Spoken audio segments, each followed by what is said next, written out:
Okay. Okay. Okay.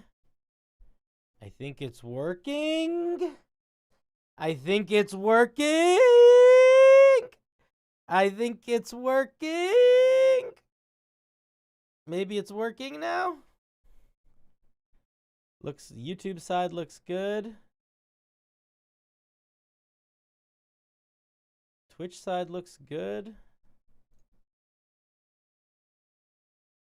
Oh, maybe it's working. That would be so nice. Wouldn't that be nice? Wouldn't that be just lovely for us? I deleted a million things. I'm popping out you. Put you here. Popping out you. Putting you here. Okay, I think it's working. I think it's working. Is it still working, Twitch?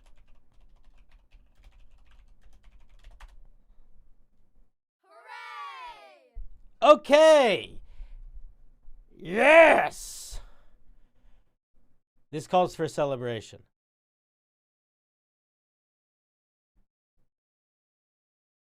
Oh, wait, I have to relog into every single thing on my computer because I had to delete all my cookies and caches and everything. That's fine. What did I say? Did I say this calls for a celebration?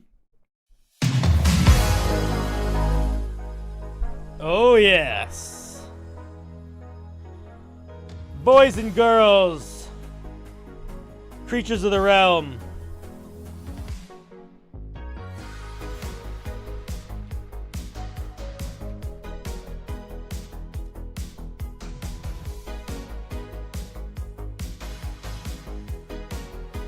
We are here today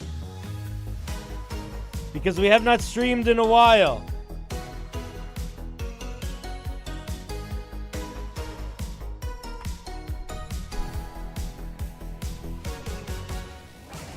Ba-da-boop, ba-da-boop. Ba-da-boop, ba-da-boop. Ba-da-boop, ba-da-boop. Ba-da-boop, ba-da-boop. Oh, shoot! I just got some big news.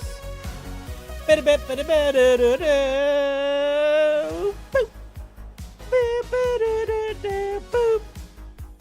Boop, boop, doo, doo, doo, ba-da-doo, ba-da-dee, ba-da-dee-dee-dee-dee, doo, dee-dee-dee-dee, doo, dee-dee-dee-dee, doo, doo.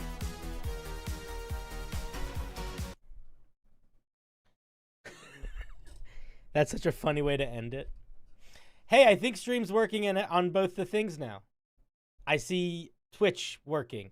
I see YouTube working. I see Twitch working. Yay!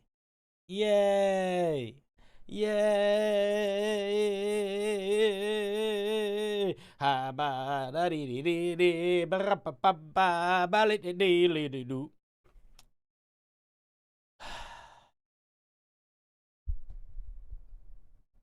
What are we doing with our lives? You know?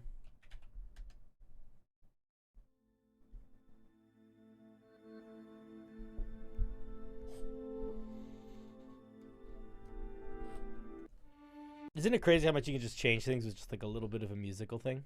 Okay, so I think this is no longer a test. I have to change the name. We are live. D&D and Homebrew advice and answers. Also, I'm going to Australia.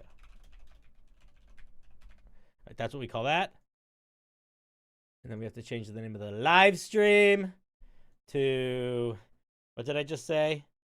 I am going to Australia and answering your D&D and Homebrew and Warhammer questions.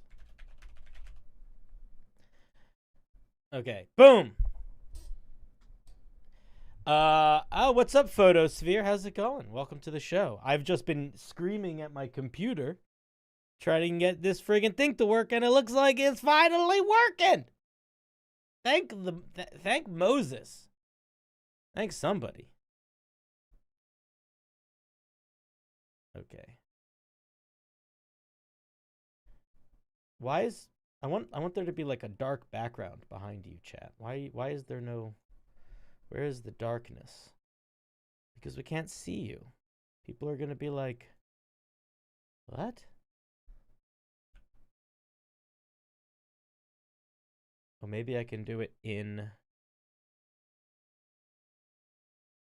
Nope. It just wants to stay that. All right. That's fine. I guess here, well, I don't know. You'll have to figure that out yourself. You can be here. You're a little harder. Now you're a little bit more. What if I just do this? There we go. That's a little bit better. No. You'll just live in this weird state where you're hard to read. And that's just the life you have to live. I hope you don't mind. Okay. You go away. You go here. You go here. You go here.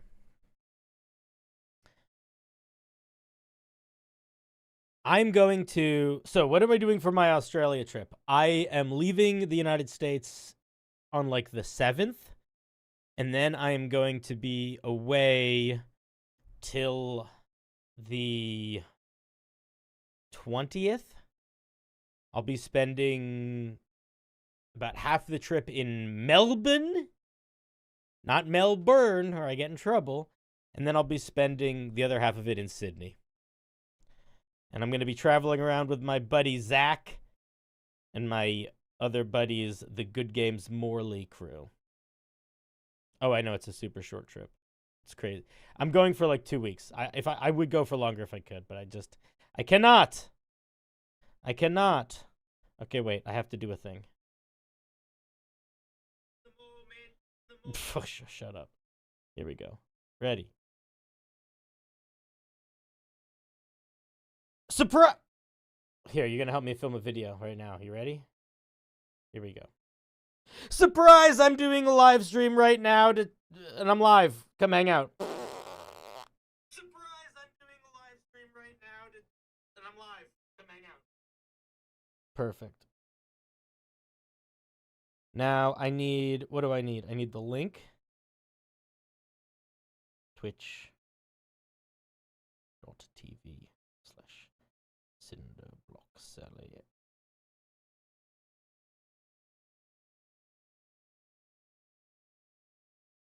Boom. Yeah, it's a super short trip, dude. Hello, friends. How's it going? You think I'm a funny content creator and an amazing one?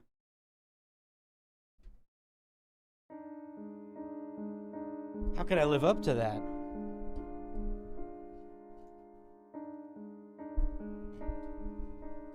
How could anyone live up to that? Why am I so short?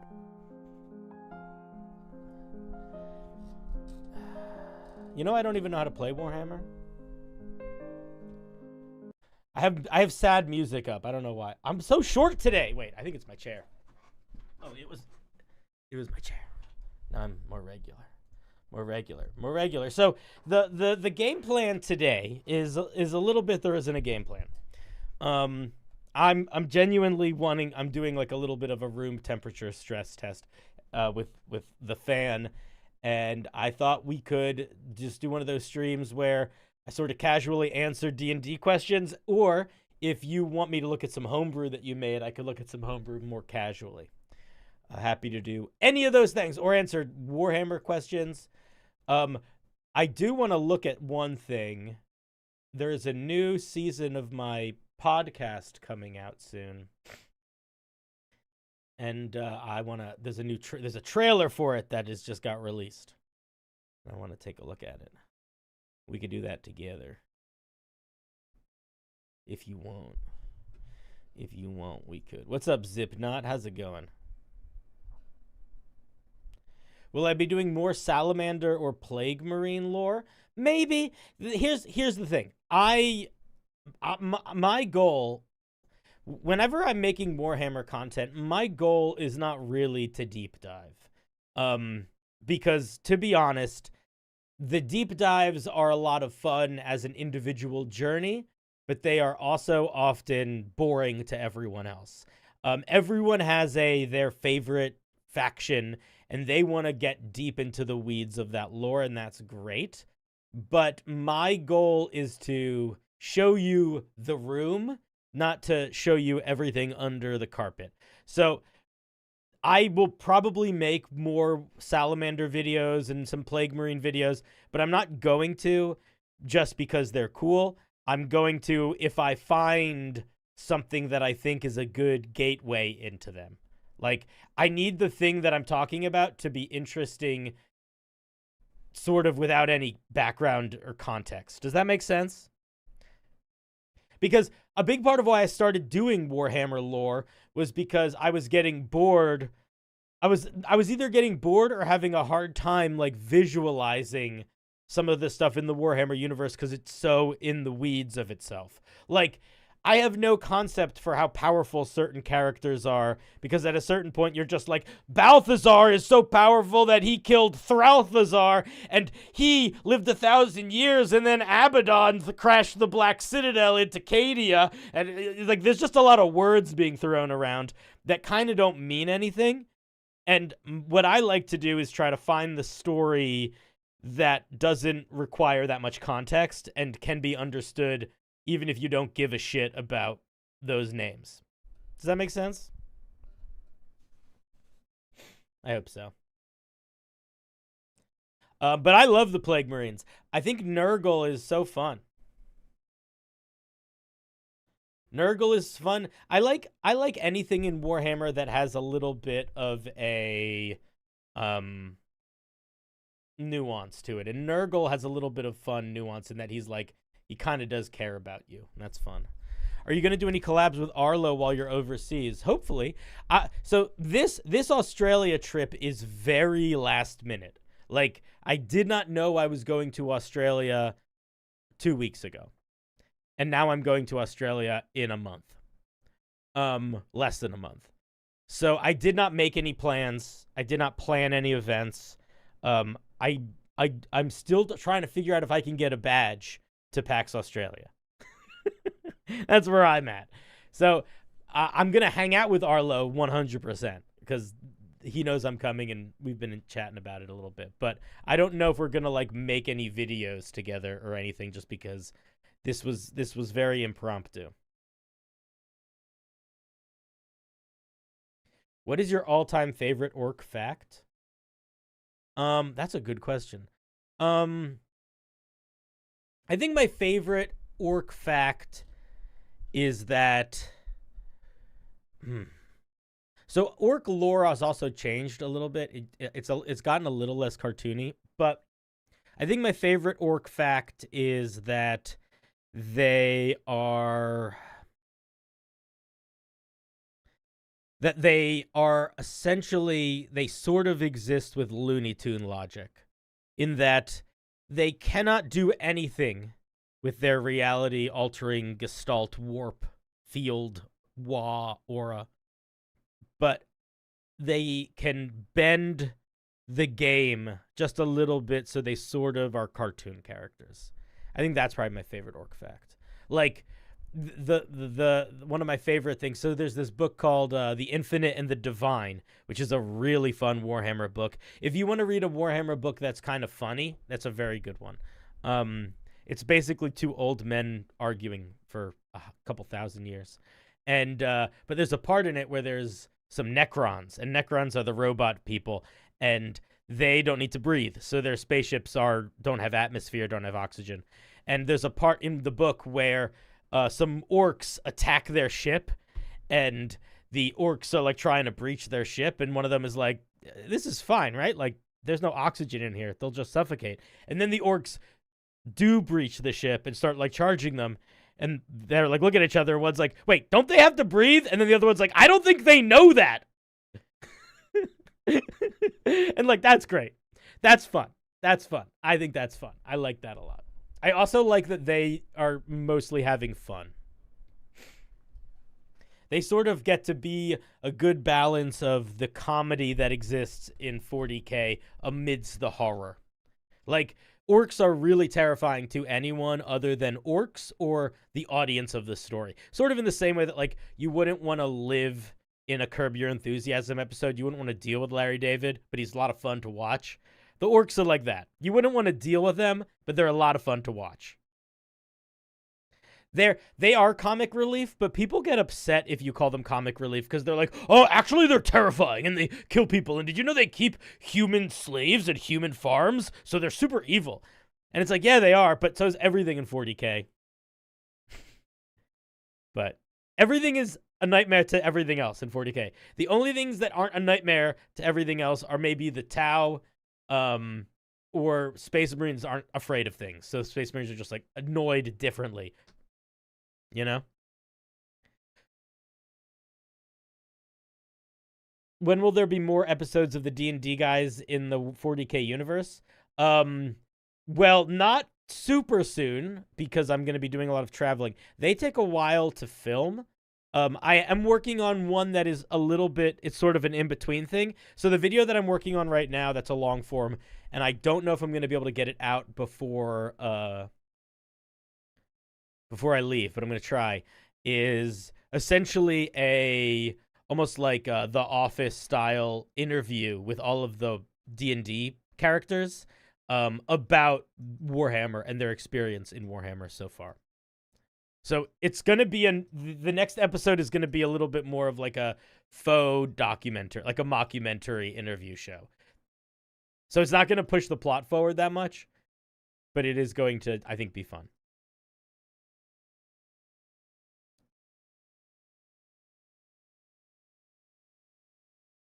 When will Joe Imperium find all of the 40K Warhammers? Who knows, man? Who knows?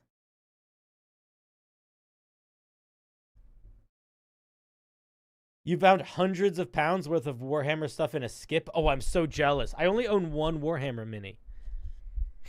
I haven't painted it yet. What's up, Death and Bees? How's it going, buddy?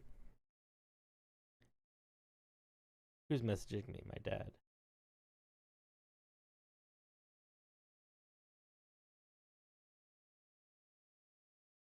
Okay. I guess if you can guess it. I haven't built it yet either. I've told this to chat before, but the only clue you need is that orcs are my favorite, and I don't really give a shit about the rules or know how to play. So if you don't know how to play Warhammer, and you just want to buy your first mini that you're excited by, you're not thinking about it in terms of what's easiest to paint. You're not thinking about it in terms of building an army. You just love the orcs and you want to buy a mini. What do you buy? You know, if you can answer that question, you become king of the castle. You only have non-40K minis? I have a lot of non-40K minis, but no, I only have one 40K mini. What do you think about painting Thousand Suns, and what's your favorite Chaos chapter? Mine would be the Emperor's Children or the World Eaters. I don't really have a favorite Chaos chapter. There's no Chaos chapter that I'm particularly more excited by than the others. I'm almost reluctant to say which chapter I like the most because I'm reading the books, so it's sort of about which characters I like and which stories I like. And there is an omnibus that is just like one of the best Space Marine books is a Chaos Legion book, and it's so good, and it makes me not like those guys as characters, but like that faction. And it's who's it? The evil ones, the most evil ones. Rip and Tear, the evil Batman. What are they called? The Lords of the Bat Lords. I forget what they're called right now. I haven't read that whole book, and I sort of put it away to read a different one for a while. But the Night Lords. Yeah, I don't know. I don't like the Night Lords the most, but I'm more familiar with them because I've read some of more of their books than other guys. And they're just all characters. Here's the thing. All of Chaos is more interesting. Most Chaos Marines, I think, are more interesting than most Space Marines, sort of across the board, because most Chaos Marines have more personality. Like, the ideal Space Marine is sort of humanless, you know? They have very little, like, from the perspective of the Imperium and the vast majority of Warhammer, Space Marines are like these zealous warriors that their personality is not involved in what they're doing. Like, they don't have feeling. Like, they're supposed to basically just be a machine. Chaos is not that. All of the Chaos Marines have a big personalities. So they're a lot. They leads to more interesting stories with them. It's sort of like how the Tyranid are conceptually really, really cool as a faction, but they're really boring as any. They can't be protagonists because they don't have characters. Like, they're really good as threats, but they're not really. But they're not. Beyond that, they're they don't have individuality.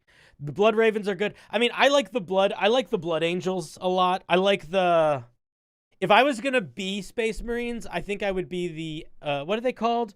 Not the Iron Fists, the Imperial Fists, the yellow guys. Those are probably my favorite Space Marines just because I like that they have a giant fortress and they just like siege tactics and they're kind of boring and they like building stuff. I don't know why I like that so much. Like, I feel like the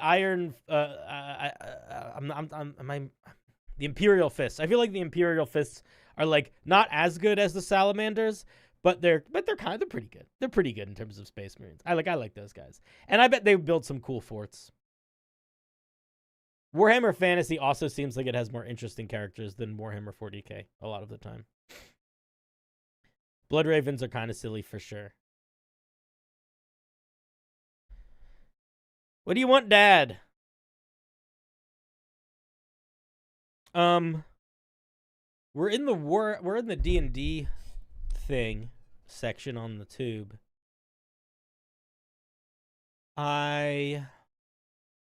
Imperial Fists. Yeah, they're better at the Imperial Fists are better at building forts, and Salamanders are better forgers. Yeah. I wasn't even thinking in terms of skill set. I was thinking more like in terms of just like vibe, Like, would they be obnoxious to hang out with? Because a lot of Space Marines would suck to hang out with. Like, Dark Angels would suck. Raven Guard would basically just be like, you're not hanging out with anyone. Ultramarines would suck. Who else? The fucking robot guys. What are they called? The good guy robot guys, not the iron. The iron. I'm getting all my names mixed up. There's the Chaos Robot Space Marines and the good guy Robot Space Marines. No, the Iron Fists. But the Iron Fists are the ones that went evil, right? Or are the Iron Fists the ones that stayed good? I don't remember. But they would suck. They would suck. So many guys would suck to be around. The fucking Space Wolves would suck. There's very few guys that you would be able to like hang with and it would be okay. And I think the Imperial Fists would just be like the weird kid that doesn't know how to talk to anybody and plays with Legos and then builds something really cool and then maybe fortifies your house while you're not paying attention. The Raven Guard, you just wouldn't have a housemate because you'd never notice them. That would be fine. And then the Salamanders would be fun because they would actually hang out with you a little bit. And no, I wasn't talking about the Adeptus Mechanicus. I was talking about Iron Fists. But the Salamanders would be pretty fun because they would just be nice housemates, but also they would have great barbecues. They would have great barbecues, and they'd build some cool shit for your house. The Space Marines love to party. Yeah, but partying with a Space Marine is different than partying with a human. Like, if you were gonna hang out with Space Wolves, it may be a really old one. Maybe if you were hanging out with like a really old man Space Wolf, it would be fine. But if you're hanging out with if you're not hanging out with like a chapter master or something like that, they party by like drinking poison and punching each other in the face. Like, you can't have them at your house. Your house will be destroyed. Your toilet will just be eviscerated. Do they also howl at the moon? They probably howl at the moon a little bit. I bet they howl at all sorts of stuff. Salamanders would be invited to the cookout. I'll be honest, I am not an authority on who gets invited to the cookout. I'm just like a hair away from capital H white, white. I'm not quite white. Just regular white. I'm too Jewish to have the H. Oh, they are nice guys. They are nice guys. Yeah. Oh, and they can cook. Oh, for sure. Well, I wasn't. Yeah, I mean, the thing about them is the joke I was making with the barbecue thing is their main thing that they fight with is fire. They love blacksmithing and they love burning stuff. So you have to like they probably don't. You'd probably have to. You would just need to make sure you were getting like chicken thighs and like stuff that's okay if it's like a little overcooked, because they definitely don't do like lightly cooked food. That's the only thing I'd say. Hello, Dagan. What's up? I used to hang out with your cousin. If I was signing up with a faction, it would be the Adeptus Mechanicus. I wouldn't last long, but where would you? I mean, the thing about the Adeptus Mechanicus is there is a chance. I would say if that's what you're thinking, then go with the Imperial Guard and just be a guy that gets killed in the battlefield. Because if you join the Adeptus Mechanicus, it is actually likely that you'll live a really long time, but as like a living terminal. Because the Adeptus Mechanicus, they have guys that like walk around and get robot heads and robot backpack arms and stuff, but a lot of people that are a part of the Adeptus Mechanicus, it's like their body gets put in the wall and now you control the door. And like that's what you do for 100 years or 1,000 years or however long the machines plug you in for. Being a servo skull is actually probably less hectic because you're gone. There's no you. They're basically just using the brain. I'm correct me if I'm wrong, but I'm pretty sure there are no servo skulls that keep any personality from when they were people. In Warhammer there's almost always an exception to the rule, but I'm pretty sure that there isn't a servo skull with personality. In Space Marines 2, there kind of is one in one part. So maybe there are. But I was thinking more like if sometimes there's you just become like a terminal in a door or something.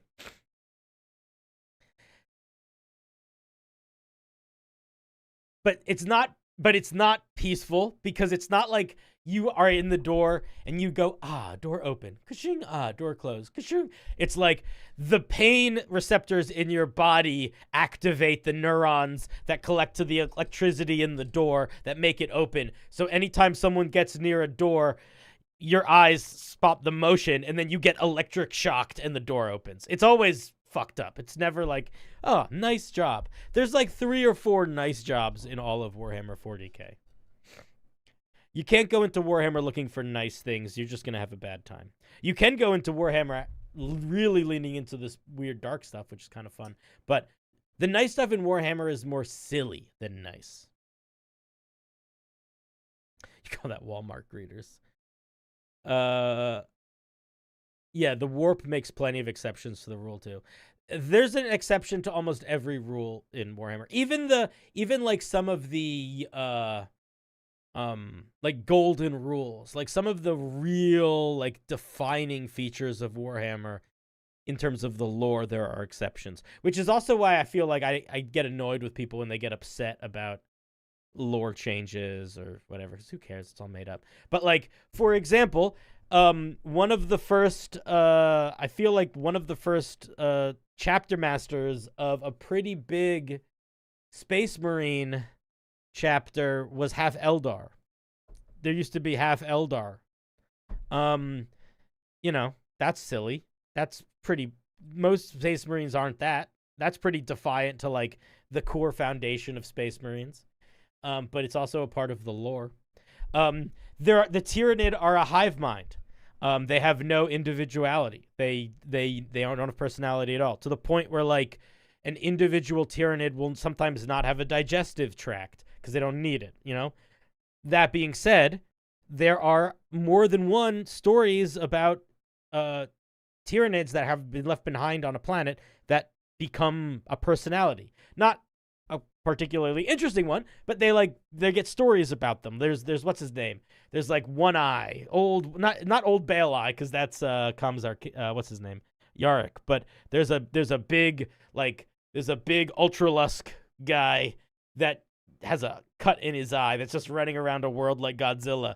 There's also a story about a lictor or one of the more spooky Tyranid monsters that just like ran around a planet tormenting all of the politicians like very intelligently. So there's exceptions to all the rules. Carnifex, thank you. I'm very, very bad at remembering the details quickly. I'm good at looking them up. But I think it's so funny. Half the people that follow me for Warhammer stuff definitely know more about Warhammer than I do. 100%. I'm just good at translating Warhammer into silly, easily digestible stuff. Because most people that really like Warhammer like it so much that they have a hard time explaining it to someone who doesn't immediately also like it. Yeah, we can do call-ins. Let me hop into Discord. So the way that I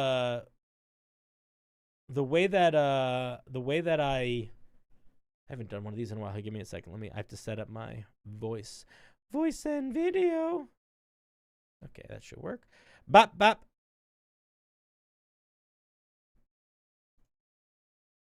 Okay. Da. Yeah, okay. So, if you guys want to call in, you're more than welcome to call in. If you have D&D advice that you're seeking, questions you want answered, or if you want to talk about more Warhammer stuff, happy to do any of that. No, listen. You don't understand. I was so upset like 10 minutes ago. Like deeply frustrated, upset, because I really want to be able to start streaming again. I missed it, and the fact that I wasn't able to get multi-stream working was making me so frustrated. And then now it's just working perfectly, so I'm in a great mood. So, all right, I'm going to pull you in right now. Ready, set, go. Hey, how's it going? Hello, dude. How are we doing? Oh, I'm doing well. Here, right, mute the stream if you haven't. There was a little bit of an echo. Yeah, there we go. I've sorted it. Yeah, right. Yeah, thank you. Wait. Yeah. Pause. I need you to count to 10. 1, 2, 3, 4, 5, 6, 7, 8, 9, 10. Okay. You're from the UK? Yes. Are you from? We've spoken before. Yeah. I'm just trying to remember. Are you from England, UK, or one of the other ones? You are from England, yeah. UK. Yeah. Okay. Yeah. Okay. Because you have a very specific accent. It's fun. Where in England are you from? Northwest Lancashire. Oh, okay. I'm not familiar with the Northwest. That's one of the places I'm not familiar with up there. But it's a fun near accent, Manchester. Dude. It's not so bad. It stands out like a sore thumb. It is a little Manchester. Okay. Yeah. My sister dated a guy from Manchester for like years. So it's a very like when you said Manchester, I just got like a wave of like memories. That was crazy. Okay. So what can I do for you today, buddy? What's up? Good one. So I've got two things I would like to run by. If we don't get a chance from both today, that's fine. Yeah, sure. So I'll go with the more fun one. So basically, I've got this idea about a campaign where the gods have only been able to save one city from ultimate destruction. So as far as the players and the citizens know, that's the only thing that there is left. Yeah. Mm-hmm. And I wanted to do it so that in order for the city not to be like in constant poverty, they have methods of making it thrive. So there's plenty of food, but no one knows where it comes from. It's a prison city. But so what the idea is that they will spawn in magic items that would help certain individuals do certain things, to like, for example, creating food and water and all this nonsense. Yeah. Mm-hmm. Obviously, the players will get hold of some of these, and I want to give them certain things that I don't want to say game breaking, but it's a power play game. Yeah. So the idea I had for one was an item that gives a player a level 9 spell slot, but they can only use it to upcast a level 1 spell. Yeah. To see how creative they can be with the level 1 spell. Yeah. Obviously, that could turn the tide in multiple fights depending on what spell, etc. But it can only be used to upcast a level 1 spell. Yeah.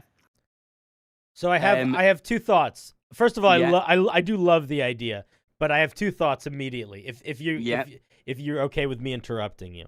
Go for it. Yeah, go for it. The first one is, before I would put that in their game, I would just take the time to look up what first level spells can be upcast, because it's probably less than you think. I mean, I'm sure there's a lot, but most of the time upcasting is damage or targets based, and a lot of first level spells don't upcast. Or rather, a lot of the first level spells that I think are more creative play use don't upcast, if that makes sense. So I don't know if that matters, but you should just know that, because whatever the level 1 spells are that can get upcast, those are the things that the players are going to use, because that's what it does.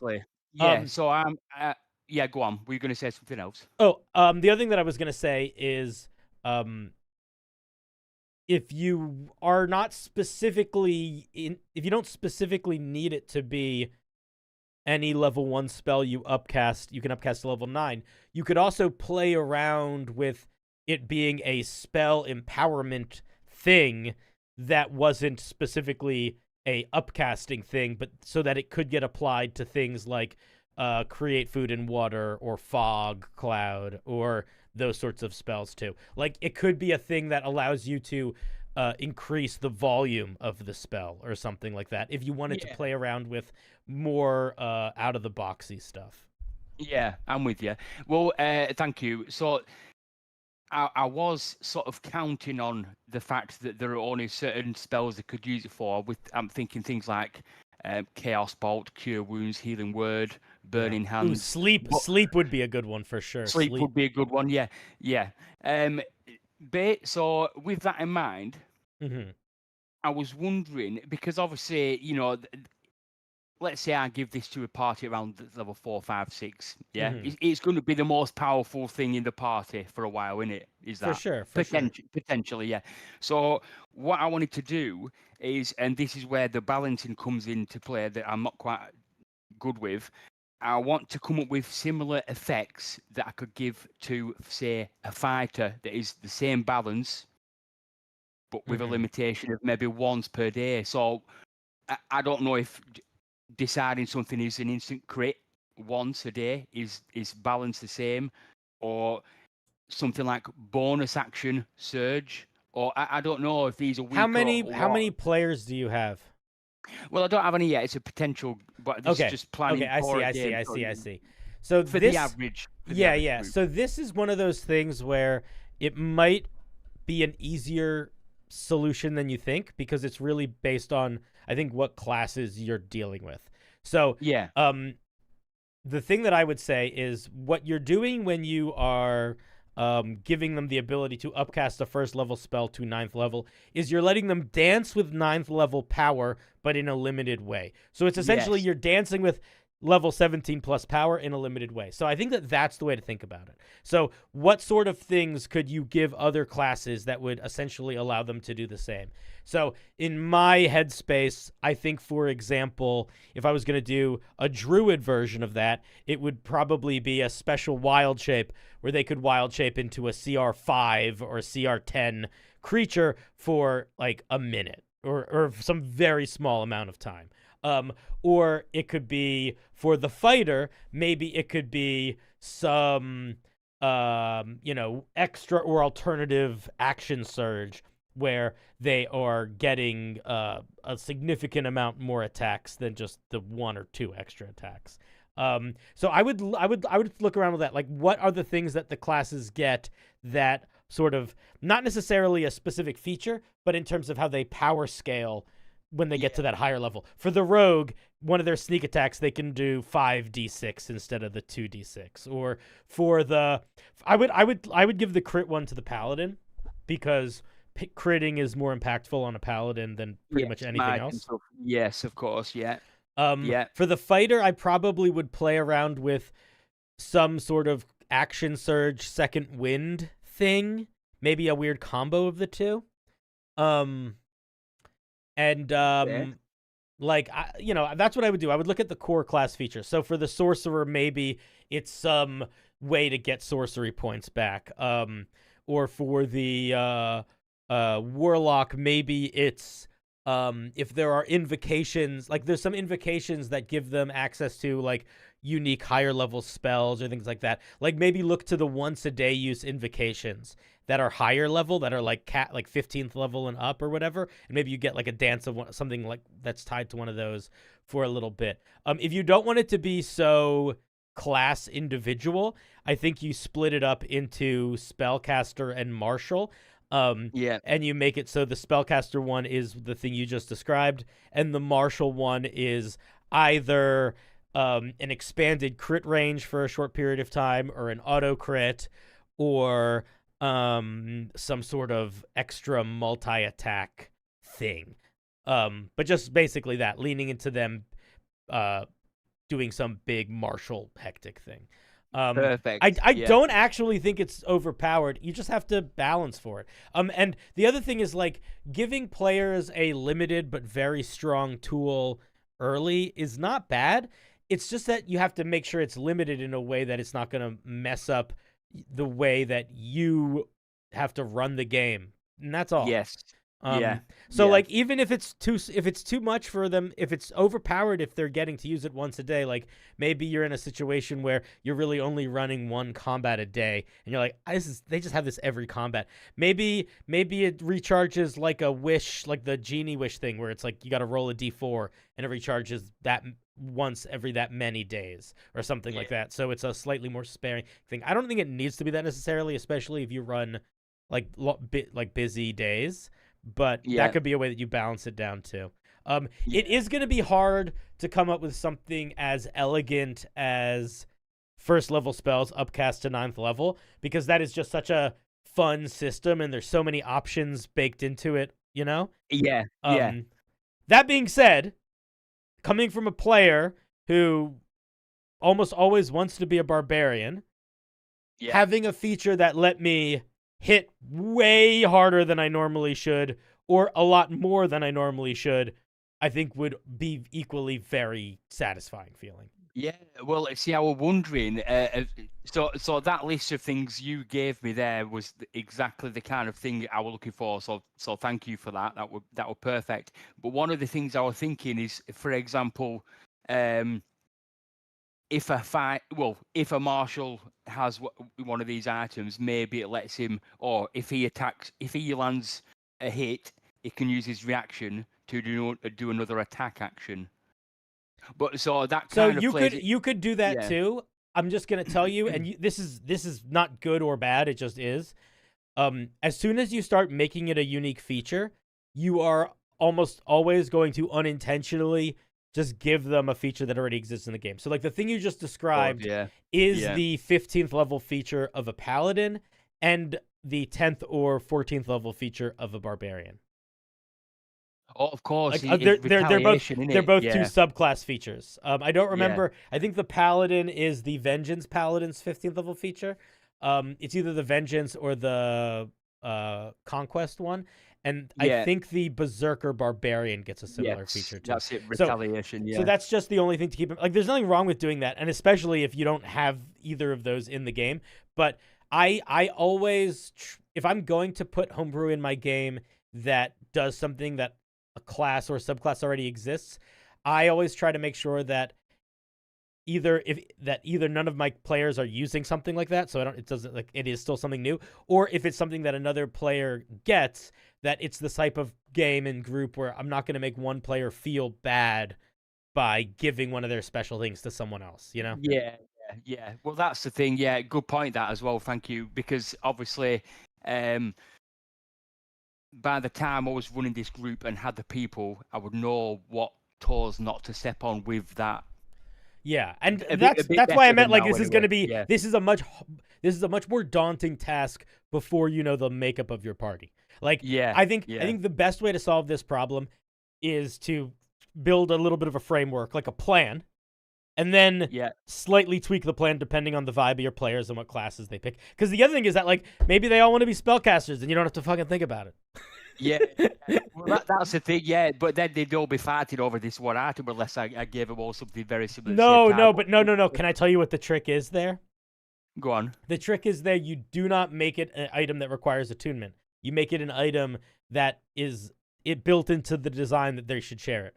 Where it's like there's going to be situations where you are going to want the 9th level casting of a cleric spell versus a wizard's. You know what I mean? Like I would go out of my way as the dungeon master to either meta talk about it that way or in-game talk about it as like this is a cool item. The power in this item is that anyone can use it. Like I might even bake into the mechanic of the item that as a part of the like maybe you as a like what if it was, I mean this is not what the item is, but you could do something like as a part of using the item, you can either activate the item or throw the item to someone else and they can use their reaction to use it. Do you know what I mean? Like you could build into the item a implied this should be a teamwork item if you're worried about everyone needing one. Yeah, I'm with you. Yeah, that's an interesting one.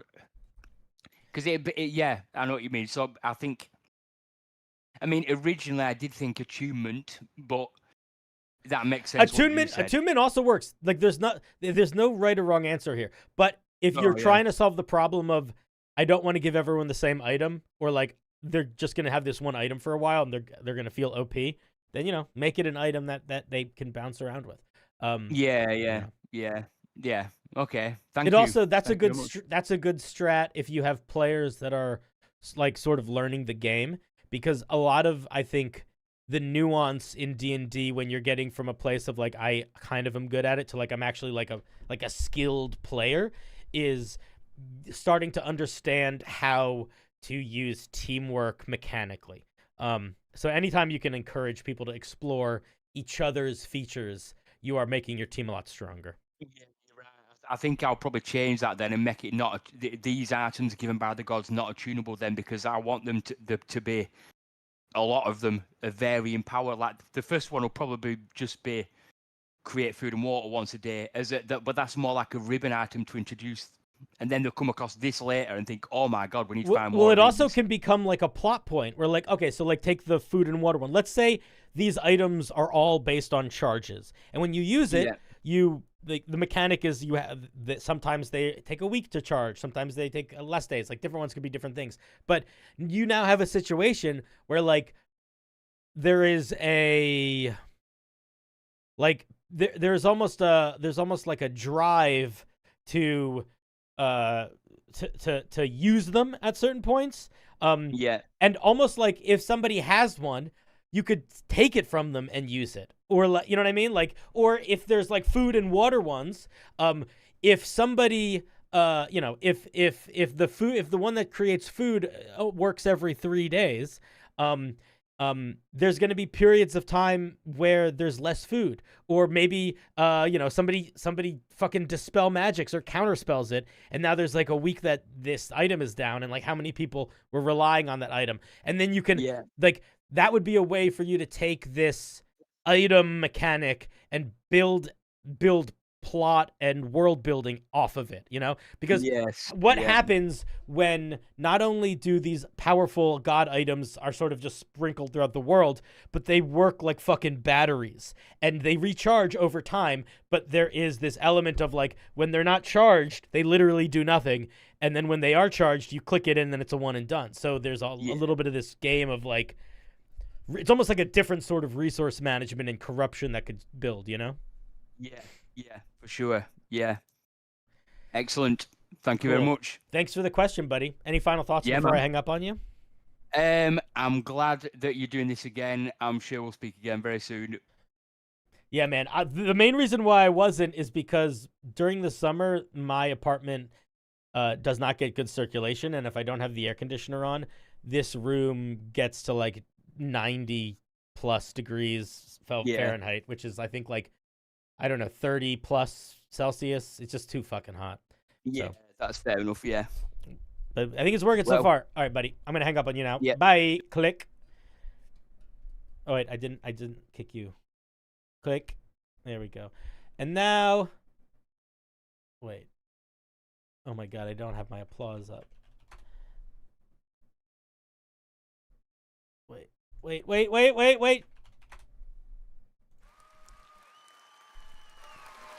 Thank you for calling. Oh, we got some questions in the chat. We got one from Mongo Like Candy. Just wondering if you think there is room in 5e's class roster for a conversion of Pathfinder's 1e's summoner. A minor support-based spellcaster, but with a spell list more like a bard. Their main feature as well as focus of their archetypes would be having a powerful summon companion. Okay, so I think that there is space in D&D 100% for a class that is a summoner class that's built around having a companion. I am going to say I think that it probably needs to not be a half caster in the same way that a ranger or a paladin or an artificer are, because I think that they already have too many. There's already so many summoner subclasses for them that it's too similar to things that already exist if you're making them a half caster. I think I would want to build an entirely different resource system that was based around essentially like you having the ability to do weird things interacting with the creature or have the creature do weird things. And it would almost be more of like a spell, like a full spellcaster, but with a different resource system. And it wasn't using spells. And I would want to build mechanics around the pet and your interactions with the pet. And then what I would do is whatever that core mechanic is, that core system would be, I would make all of the subclasses different types of summons. So maybe they would be based on creature type. So you'd have like the Fae subclass, the Beast subclass, the Undead subclass, and that sort of thing. I worry that if you made it a half caster, it would just feel too similar to things that already exist, and you would kind of be needing to like do a lot of dodging and weaving to avoid struggling with that power balance clash between those things that already exist.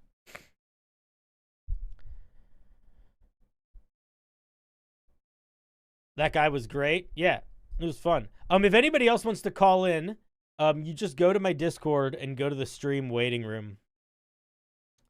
You can call in, but you don't have to if you don't want to. You can also ask questions in the chat. But I love the idea of a summoner subclass. If I was going to make a summoner class, I would probably make it...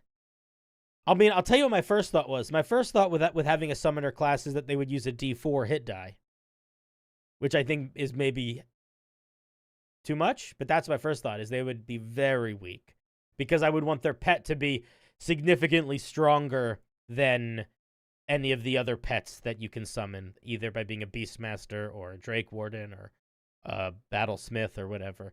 So I think in order to balance that down, it would depend on what the core features did. But if maybe a D6 would work too, but it would have to be a D6 or a D4, and you would be really fucking squishy, and you would have some defensive features or like evasion features based around your pet also. Thanks so much for the wonderful content. Hope you have a great week. You too, curious world of Mr. Ray. It's very sweet of you to say.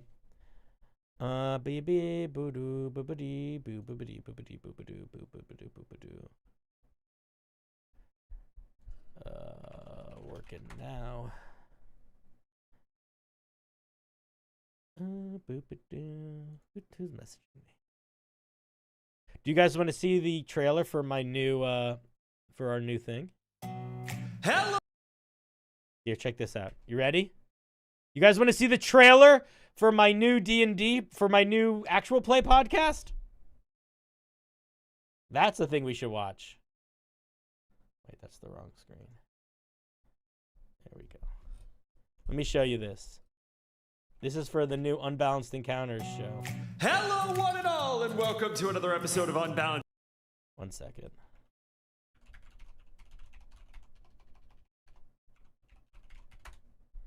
This is my website. Go to it. Go watch.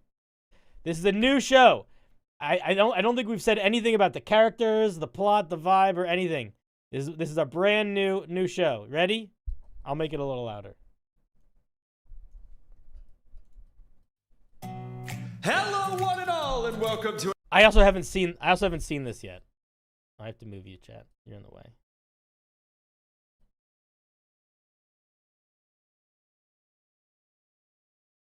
Where are you? All right, ready? Ready? Here we go.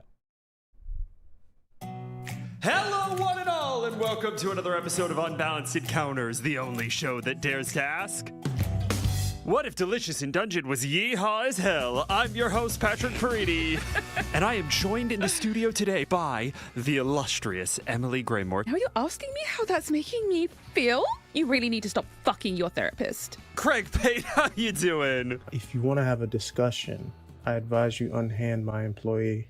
CinderBlocksally. Hello. Granny, there's a dragon. I was right. There's a dragon. And Caustic Phoenix. Listen, you don't have to work here. There aren't no heroes in the mud.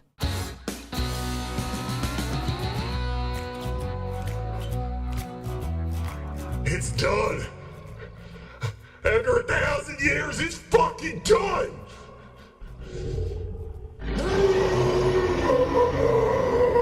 Ooh, dragon.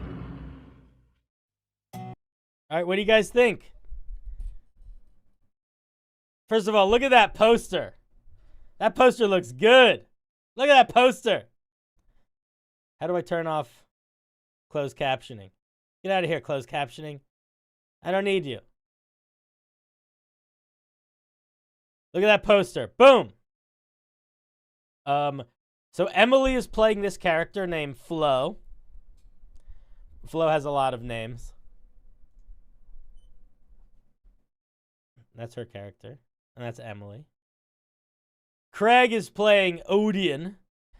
They're siblings. We got Ariana Floridia Osprey. And then we got Odeon Osprey. Yeah. And that's Craig.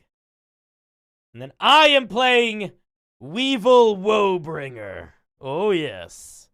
Oh, yes. Look at me. He is not a child, but he has a very, he's a little bit high pitch. I sort of based him off of the main character from, sort of like the main character between, the Atlantis cartoon and like Treasure Planet. He's like he's really excited to go out and adventuring. Well, look at me. Aren't I look cool? Look at all my cool stuff.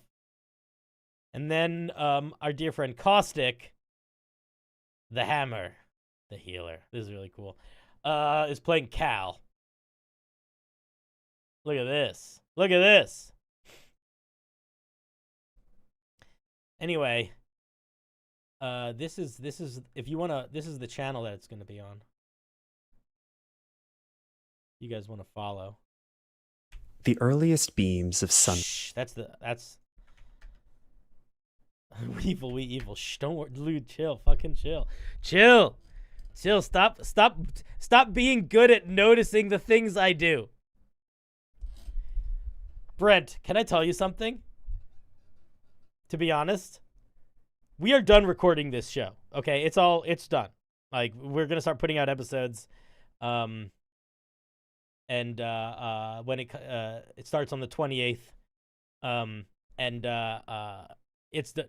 Do you know that no one thought that ever? No one once said "Weevil, we evil" coincidence or anything even close to that. Like, still, like, I'm sure if Patrick is watching the stream right now, he's gonna be annoyed that he didn't notice that.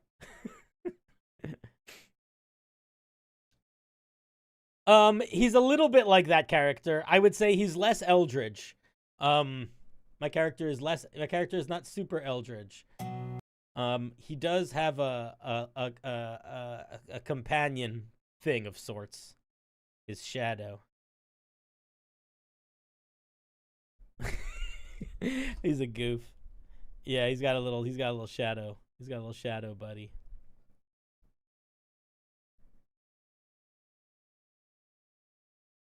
But yeah, the vibe is very much like not Old West in terms of like why like going on the range, more like Old West and like Gold Rush and like going into the mountains. If that makes sense. You thought it was a sentient vine? I don't want to get into spoilers. So I don't know how to answer that. Aside from saying it is not a vine. It is an amorphous thing that changes. But I don't know if I can talk about... I don't know how to talk about its sentience or any of that without potentially spoilers. It's not a huge part of the plot, but I'm not sure what they want me revealing or not revealing. You know? Oh, double crit! I see you in the waiting room. Should I bring you in here? Let me grab you. Yeah, it's very... Yeah, I think the Peter Pan shadow is a good way to think about it. I would say less. I would say less. It's less sentient than the Peter Pan shadow, but sort of Peter Pan shadow-esque, where its sentience is maybe not necessarily clear or super relevant. Say nothing. I will say so many things. I'm like Spider-Man. I spoil things. That's how I do. All right, let me grab double crit. Hey, buddy. Hey, how's it going? It's going good, man. How are you doing? I'm doing very well. First of all, that new podcast, Actual Play, looks awesome. So congratulations. Can't wait to see it. Thank you. Is that a D&D? That one we are actually using the new Cobalt Press system. Oh, Tales of the Valiant. Tales of the Valiant, yeah. Oh, that's an awesome system. Which is very D&D-esque, but a little adjacent. Yeah. And my subclass is a homebrew one that we made. Yeah, it's kind of a funny story. My first year going to Gen Con was last year. I didn't go this year, but I signed up to play games with Cobalt Press. Mm-hmm. So signed up for like 3 different sessions, and they were so hyped because, you know, they were selling out of each session, and we were expecting all these players. And we did get a lot of players, but every single session that I ran a table, I didn't get any players at my table. So, but they paid for my tickets, and I got full access to Gen Con, and I planned to run stuff for them, but I ended up with empty tables. Yeah, dang.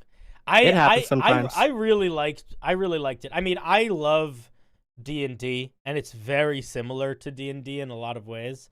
The 2 things that I noticed the most were, one, all of the martial characters had a lot more options. Like, there were several times where I feel like I was not a fighter. I don't know if we can reveal what class we were, but I was a spellcaster. But whenever fighters were doing stuff in our game, it was like, oh, they got a lot of stuff they can do. And then the other thing that I really liked about it was the luck points mechanic. The luck points are awesome. Yeah, for anyone who doesn't know, anytime you fail a roll, you get a luck point. And then you can boost up future rolls on a 1-to-1 basis by spending luck points. Or is it 3 points you can spend to just do a complete reroll? Is it 3 or 5? I don't remember exactly. We mostly used the one where you can like give points to people to give them single-digit modifiers. Yeah. So like you could spend 2 points to give someone a +2 to their roll or whatever. And I was one of the my background in my character's background in it is one that is very tied to the use of luck points. So I was using it a lot. But it's really cool because it's essentially inspiration, but the players give it to each other, and there's like mechanical benefits that I think can like often lead to like very interesting narrative things too. I really liked it. I liked it a lot. It also helps take the sting off of failing. Yeah. Like anytime you fail, there's at least the silver lining of, oh, don't forget to take a luck point. Yeah, that's true. That's true.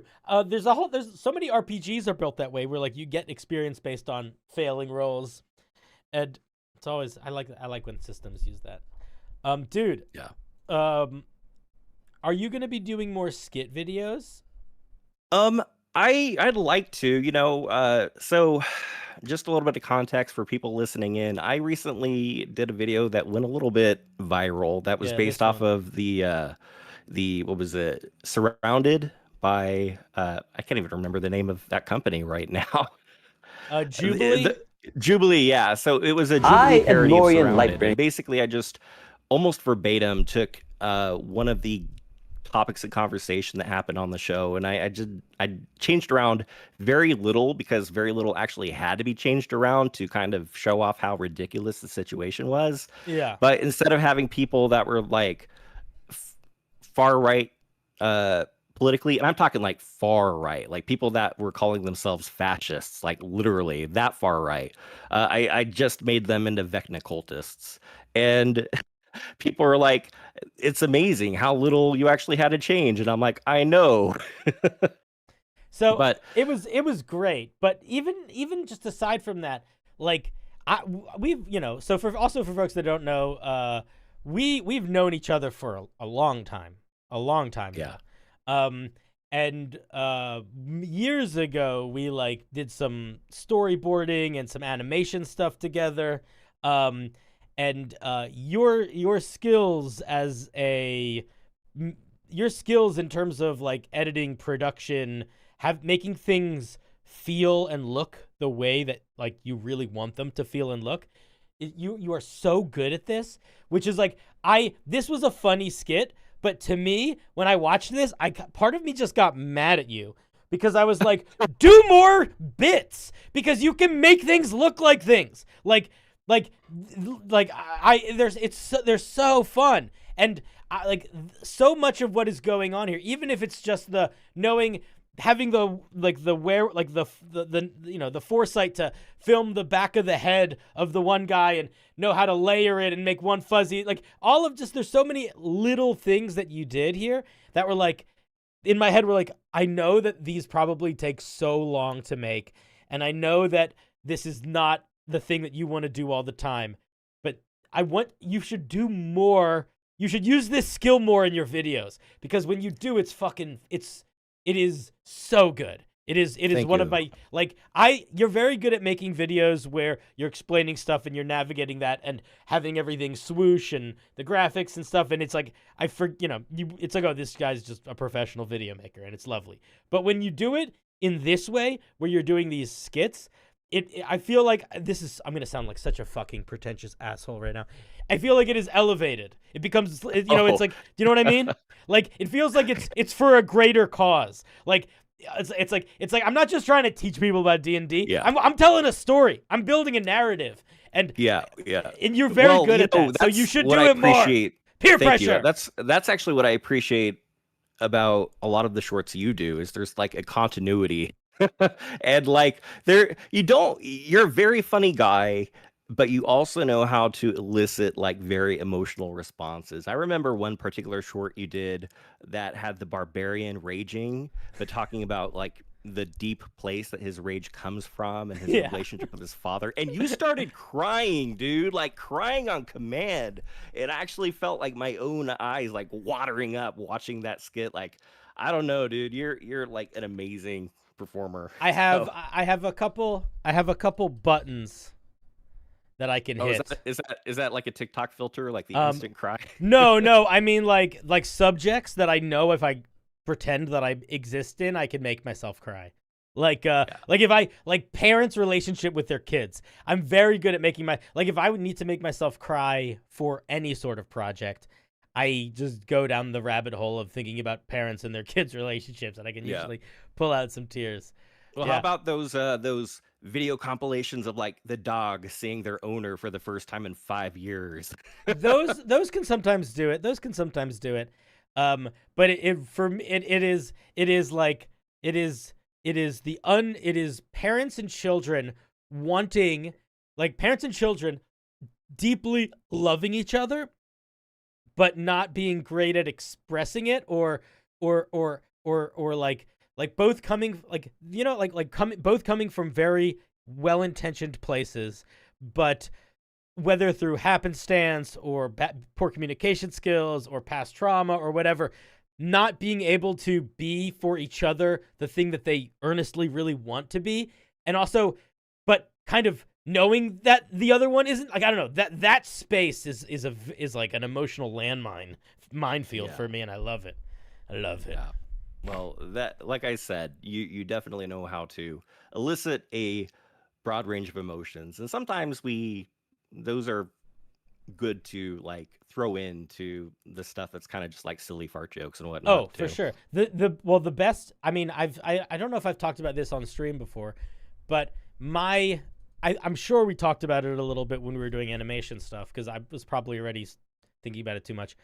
My favorite type of media, like or rather, my favorite journey to go on in a story is where I think something is kind of fun and funny and clever and a little playful, and then it surprises me with a very real emotional twist. But that emotional twist, in hindsight, is actually very well foreshadowed, sort of underneath the silly and the light. But that's my favorite journey to go on, is like you laugh and laugh and laugh, and then you find yourself wiping away a tear. So I think that is the top-notch situation to find yourself in. I agree. So the reason I'm calling, I'm sorry, I forgot this is a college show. No, you're all good. I mean, I could literally go on and just like chat about random, tangents for a long time. But yeah, so I'm actually creating a one shot right now. Sure. And I hope like no one there's like very little chance, like 0% chance that anybody's in the game going to be listening in right now. But I wanted to bounce some ideas off of you and maybe just do like a little bit of brainstorming, because I also plan to eventually turn this into like a one-shot adventure that I do a video about and release for people for free. Sure. Kind of thing. Cool. So it's about Labubu's. So essentially the idea is a merchant comes into town and has like a pop-up store. This is kind of backstory. This isn't like what people find out right in the beginning of the adventure, but like kids start buying these Labubus, and Sure. I don't know if they use like gold or like some kind of like devil contract or whatever, but the Labubus start escaping and causing a ruckus around town. Think like classic Gremlins. So maybe they're like getting drunk in the tavern, or they are like spooking the livestock, or ruining the garden. Things like that. Something with a baker. And the idea, because like the whole thing about Labubus is they're each random and they each have like their own rarity and stuff. So I'm thinking of including like a nested chart of different powers that these Labubus can have, and some of them would just be like aesthetic, like the size of them or the color of them or like Sure. the texture of the fur, but like I want some to be like actually mechanical. But I don't want it to just be different flavors of magic, like this one uses fire attacks or this one uses ice attacks. So that's what I'm thinking about, like what kinds of ways can I play around with these? We're gonna call them boolalas for legal reasons. Yeah, boolalas. Okay. Boolalas. So I think there's a couple ways. My first thought was, I understand not wanting to make them all just like, this is the fire one and this is the ice one or things like that. But if you want to have a shit ton of them, it is not a bad idea to build them around a system that already exists. So you can just be like, this one is essentially like pick up, like, if you make each one have a core identity around like a first level spell, for example, that would be a pretty easy system to do. Whereas like, okay, what would one be like that has that is, what is the charm person version of a Labubu in this world? Like, how would I build it? Like, what features would I give it to do that? Or maybe it would just be like, it casts this spell. I think if you're like, I don't want to do that, then I think the question you have to ask yourself is, how many different ones do you want to make? And then literally just build a table. And if you want to, it could be like, you could have like a table of like 20 features or 20 Labubu types or whatever. And it's like you roll on the table and then they get one of those features. You could also do something, if you want it to be a little bit more complicated than that, then I mean, what I would probably do is build a Labubu. They're creatures in this world, right? They're not like items, they're creatures. Well, they're creatures. I'll tell a little bit later about where the plot's going, but they can't be killed. They can only be knocked out and recaptured. So maybe then having like a template for how their stat block works. And then things that are like a customizable element. Like, they all have the same basic stat block, but specifically their vulnerabilities and immunities, or like, you could just be like, then you could have like just different features that you can just like plug and play into them. that would be the way that I would probably structure it. But I might, if I was trying to build this to be like a one-shot type thing, I might even get more specific, and I might just build like 5 different types of Labubus as unique monster stat blocks, and not worry about having 1,000 types, but just build it for the 5, and then build, sort of build the encounters and design the one shot with those 5 in mind. I think it depends more on if you're trying to, if that would certainly be easier for making it with there's a one shot where it feels like the story can sort of revolve around those unique mechanics. If you're more interested in the I also just want this as like a fun gameplay thing, then I think you build a basic stat block template that can have all of the unique Labubu rules, like they can't be killed, they can only be captured, whatever, all that stuff. And then you have 2 or 3, you have some element of tables. So maybe you have a table that is, you can even just have one table, then it's like Labubu types. And you could have fuzzy, on fire, ice, chocolate, whatever. And then each one could have 2 or 3 columns, and maybe column A is what their damage resistances and vulnerabilities are, or condition, whatever.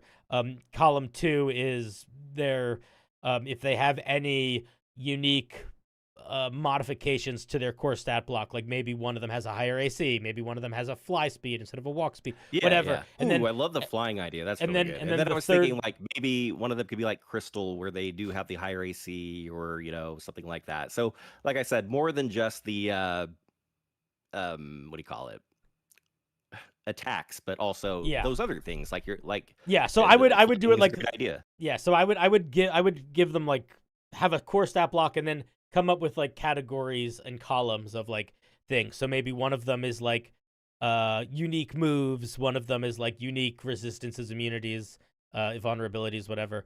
And then one of them is alterations or extra things to the stat block. A crystal one would be fun. If I was gonna make I would say what if there was a glass one and you couldn't it broke? I guess then it would be killing it. But I like the idea. Whenever I think of things made of crystal, I like things with very high ACs but low hit points, and then having them explode when they die. Well, you mentioning the glass one, the exploding when they die, that's pretty cool. That also made me think I could also base them off of different creature types. So I could have the slime Labubu that when you chop it up, it doubles the amorphous ability. It's steel those, or the undead Boo. I don't know how that would work if they're not alive anyway, I mean you could you could take the undead fortitude feature and make those ones immune to poison and charmed and stuff like that. That could definitely be a way to do it. I mean, you could probably make one for every creature type pretty easily, I bet. Yeah. So that's one aspect I have. And then I was saying, how I'm thinking currently that the story might go is they have to go to these different locations where the Labubus are causing trouble. Well, first they have to find out what's actually causing it. And then, I am just anticipating the collective groans for the players when they find out, yes, we're doing a Labubu one shot. But after they find out what's causing them, the idea is they cannot be killed. They can only be knocked out and recaptured. And I'm going with a Pokemon meets Ghostbusters thing here, where maybe they got a magic box or something like that either they have to trick in some way to capture them, or knock them out to the point that they're dazed and then capture them. And then after they capture, I don't know, let's say 5 Labubus, what I'm thinking for the big boss monster is the magic box overpowers, and then these Labubus turn into this Cronenberg-esque amalgamation of different Labubus that have all the collective powers that they have to fight, like a gibbering mouther kind of, except a Labubu. And that would be the final boss. But I don't know. I mean, obviously it's a one shot. You don't have to throw in too many twists or anything like that. But I don't know. If there's any other way to give it a more solid ending. I don't know if it would involve the merchant ending up being a bad dude, or if it is the Cronenberg Labubu. What is a solid ending for you? Because is a solid ending a memorable, fun final fight scene, or is a solid ending a plot thing? Because I think it doesn't need to be.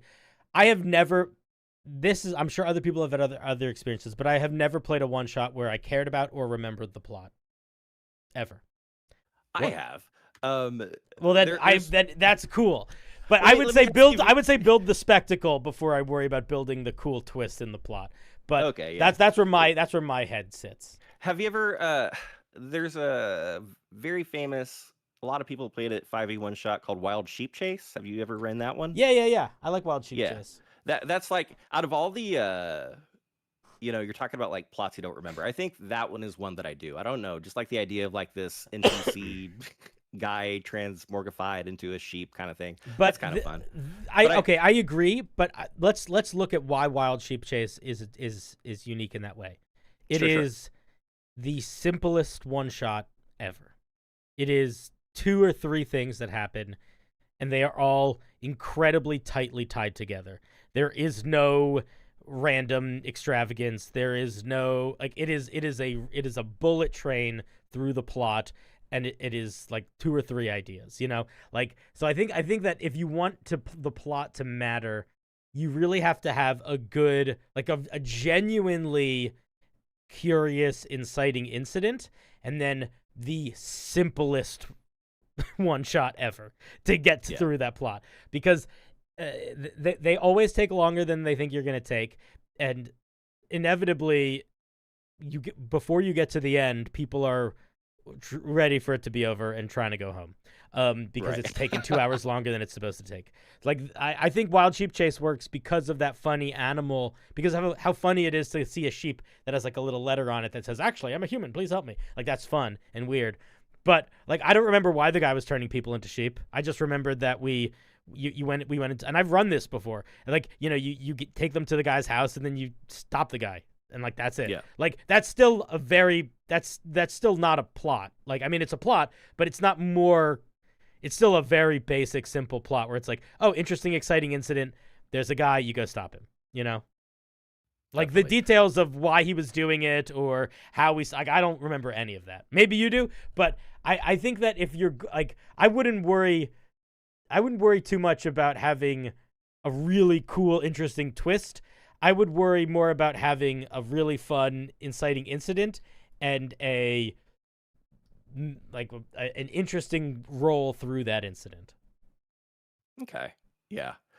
So perhaps you're right. Perhaps I am overthinking it. So yeah, I'm basically thinking the inciting incident is just finding out that something is going on, and then the investigation of, what did you see, and maybe they describe these creatures, and they all describe them in different ways. So it's you have no idea what this thing actually is. And then maybe you get a sense that the kids perhaps know something about it, so that you can interrogate them, or maybe you go and somehow the merchant comes up. And then the second act is basically them going to these different places and collecting the Labubus. And then the act 3, I guess, will be the Cronenberg Labubu, but I didn't know if there's just somewhere else I could go with it. But how many of these Labubus do you imagine them collecting before they get to act 3? I'm thinking 5-ish, and I'm thinking they all wouldn't be combats. I'm thinking maybe there would be other ways that you could, because I think if you're doing 5 combats in one shot, that just kind of turns into a slog. Well, I was going to say, I think you don't have time for 5 anything in a one shot. Each one is going to take at least a half hour for sure. So maybe it's shorter. Unless here's what I would do if I were you. I would, if you want to, I would build 5 Labubu encounters, and I would really gamify them in terms of in the way that I wrote it out. I would be when they go to the barn with the chocolate Labubu, if they want to fight it, here's its stat block, run this combat encounter.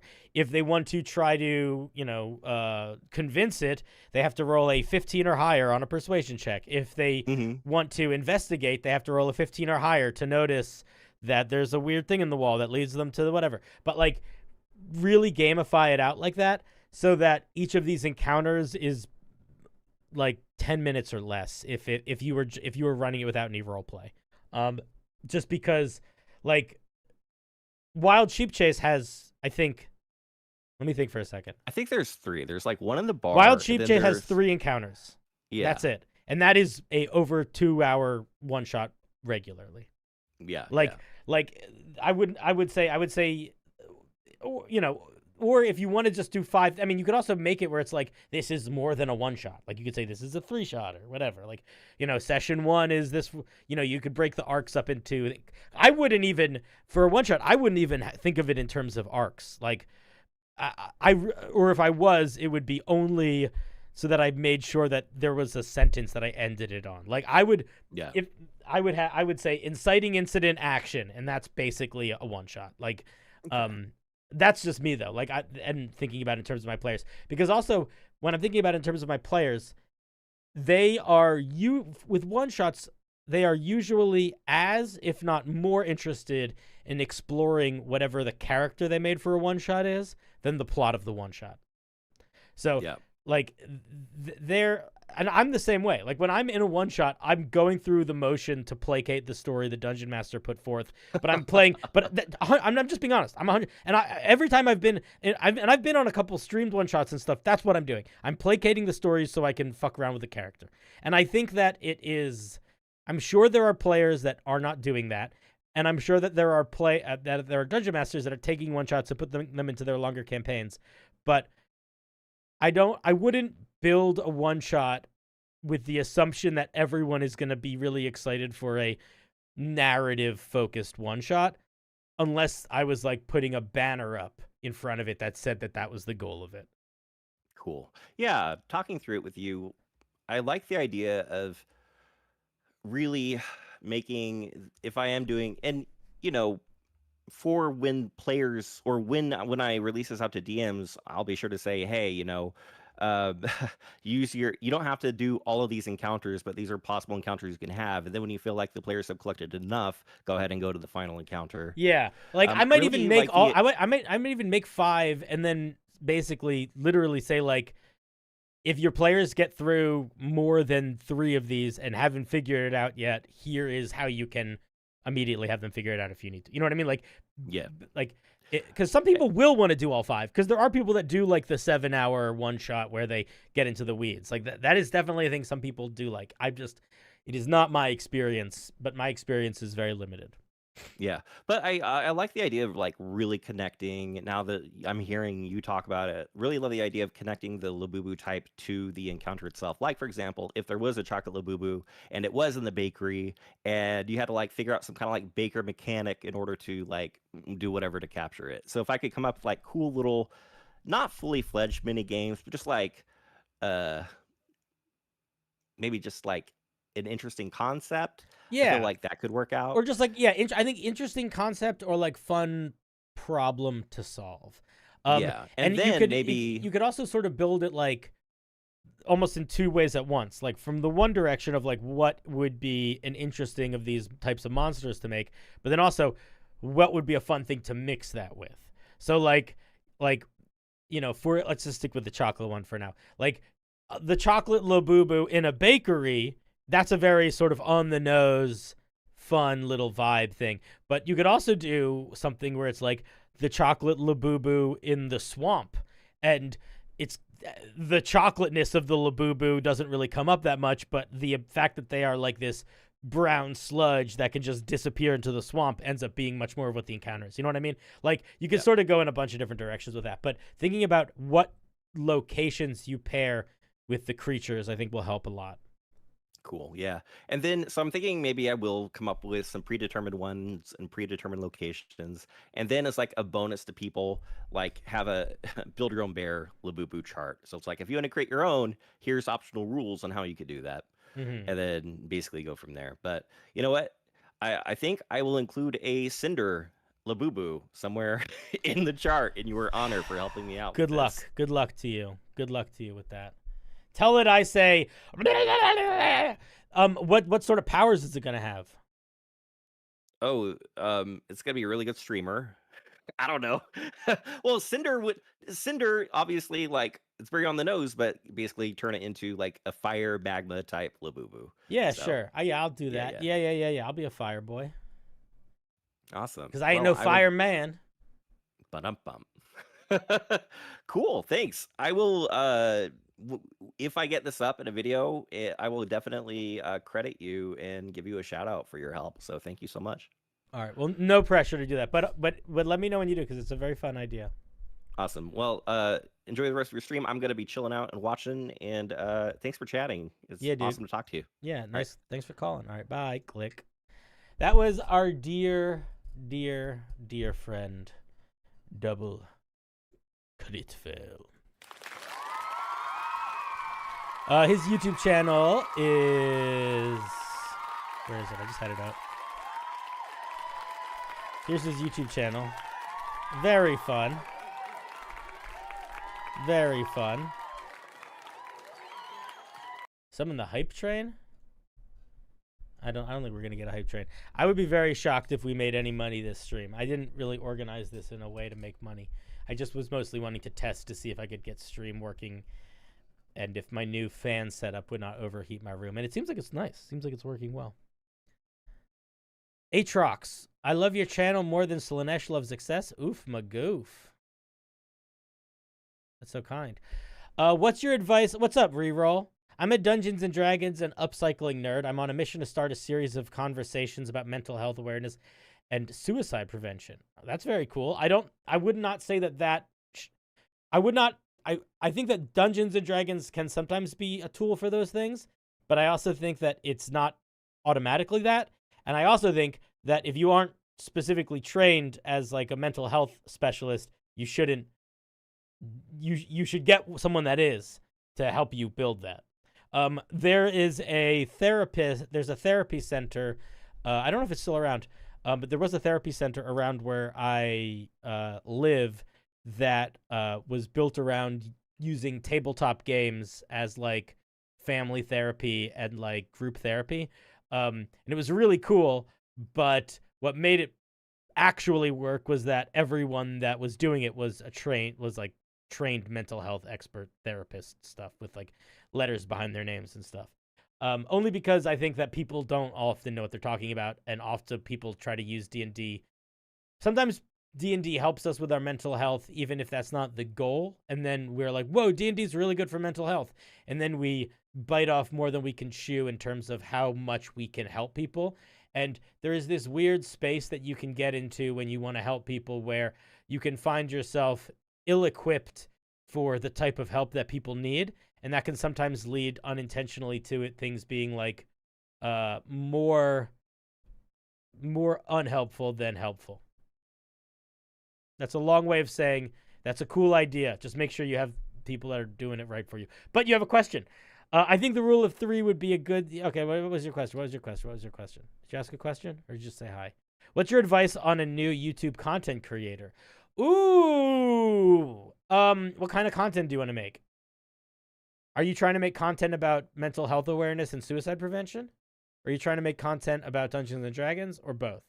If you're trying to make content about mental health, I would say if you're not a mental health professional, don't. That would be my advice. If you're just trying to make content, I would say, first of all, just start making it immediately. Second of all, make sure your audio is good. If your audio is bad, that sucks. Having good audio is more important than like most other things. And you know, don't go to any of the subreddits that are like small YouTuber, NewTuber, because no one there knows what they're talking about, and everyone there gets obsessed with analytics in almost like a pyramid scheme, weird venture capitalist kind of vibe where they're sort of losing the forest for the trees. So I would say don't think about any of that. Just try to make stuff and find your niche. If you want to be a D&D content creator, you need to, in some ways that's easier because it's like the niche is already kind of there, but you're gonna have a little bit of work to like make yourself stand out. And make shorts. Shorts are how channels grow faster. Did I answer your question, Reroll? I don't know. I heard there is this game called Morgborg that is similar to Dungeons & Dragons. Yes, there is. I've never played it, but people seem to like it quite a bit. Galdina says, I want you to review my homebrew, but I can't really talk in front of an audience because I just tense up and stay silent. Galdinas, are you in my Discord? Galdinas, if you're in my Discord, or you're just on if you're in Discord, you can send it to me, and I'll happily look at it on stream. We could take a little look at some homebrew. but have you seen me criticize Homebrew before? You're going to have to send it in through my Discord because I don't accept... 1 second. You can't... Where do I send it? In my Discord.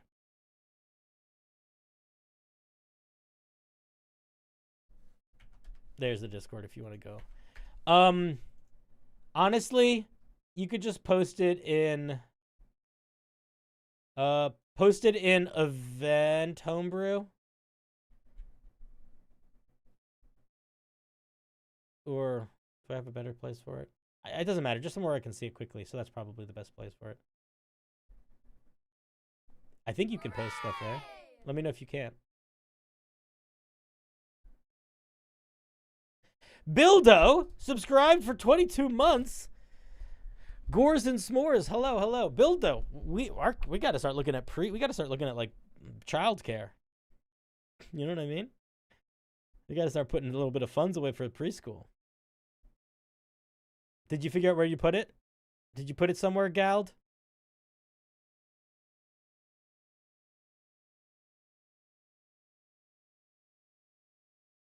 This is a channel that other people can write in.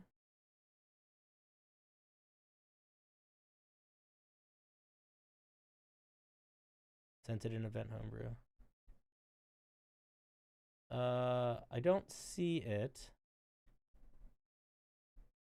Can you tag me where you put it? Oh, you put it in Homebrew General, probably?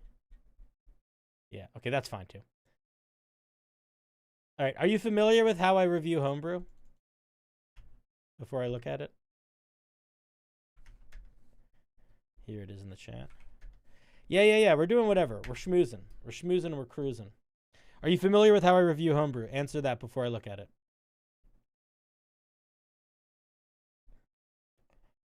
Boop. Oh man, chat is just faded. Chat's just gone.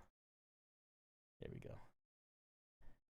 Let's see. Slightly critically? Yes. I would say slightly is an understatement. The way that I review Homebrew is the way that I would do it if we were doing a creative writing class together. I'm going to go through it probably at a medium fast pace, and I'm going to tell you every single thing I think is wrong with it as I go through it. I'm going to do my best not to get too emotional when I do that, but just know that I'm not saying that your piece is bad. I almost always will find things that I think could change. Your job is not to get defensive, and your job is also not to get upset. Your job is to decide that the feedback I'm giving is helpful or not helpful. If it's helpful, take notes while I give it. And if it's not helpful, ignore it. And if it's confusing, ask for clarifying questions. But that's it. Don't get defensive or I'm going to start yelling at you. Because the way that I feel about your homebrew is more important than you explaining your homebrew. Not because you are less important than me in this journey that we're on together, but because the point of these review sessions are for you to get earnest feedback about your homebrew, where it is in its current iteration. And if somebody's reading, you explaining it doesn't make you grow as a writer or doesn't make the homebrew better. So we good? All right. Hopefully that's enough explaining, and we can dive into it. This is a D&D monk subclass called the Way of the Earth. Warriors of the Earth draw power from the ground beneath their feet, gaining strength and control over the earth. Don't use the word earth twice in one sentence. This should be more than one sentence. I would break this idea up into 2 sentences and be a little bit more clear, because let's think about what you're doing here. I'm going to translate this into English. Watch this. This is what you're saying here. Warriors of the Earth get their magical, special, unique powers from the Earth. This gives them their magical, special, unique powers from the Earth. Both of these say the exact same thing. Warriors of Earth draw power from the Earth, drawing power from the Earth. Do you see what I mean? Actually, this is different because this is drawing power and this is controlling. Actually, it's not different because there is literally 0 detail in this. So it means that you're genuinely just giving the same information twice. So you don't need to do that. I would take this second part and make it something more specific or new or different. Or just literally end the sentence here and just make it really fucking short. Okay, let's see what the features are. Level 3, enhanced physicality. Yeah. What channel should you drop your homebrew in? Don't do it anywhere until I'm gonna look at it, because there's a good chance I don't want people starting to post a shit ton of homebrew and then me not looking at it. So wait. I would say wait till it's your turn, then you can post it. Or wait till I'm done looking at this and then post it. Okay. Level 3, enhanced physicality. Your connection to the earth allows you to have strength beyond your normal limits. This sentence is too long. Your connection to the earth allows you to have strength beyond your normal limits. How can we make this sentence shorter?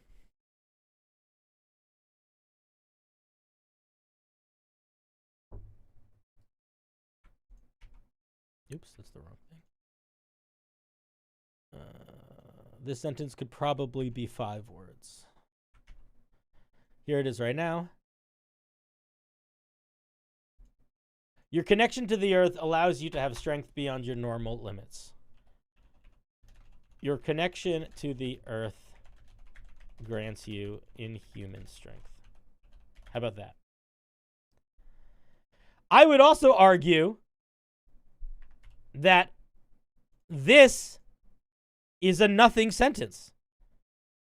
Because you literally told us 2 fucking sentences ago that we gain strength from the earth. So far, the first this is how your homebrew is written so far. You get power from the earth. You get power from the earth. First feature. You get power from the earth. So stop repeating yourself. Now let's see what this thing actually does. So not only is this sentence too long, it doesn't give us any new information. You have advantage on athletics checks, and when you make an attack with your unarmed strikes and monk weapons, it deals double damage to objects and structures. I would not just give you infinite advantage on athletics checks at level 3.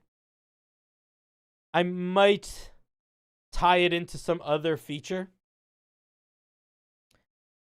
When you use a key point to use one of your monk features, you gain advantage on strength athletics checks until the end of your turn. You know, when something like that. But I wouldn't just make it on all the time. Attacks dealing double damage to objects and structures is fun. I like that. 3rd level, elemental earth. You can move the earth like it's part of your body. As a magic action.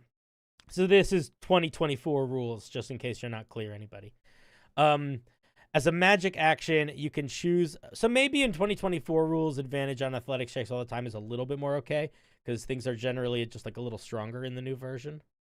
But I still don't love it. Here's what I don't love. I don't love making it so at 3rd level, you are better at athletics more reliably than a barbarian.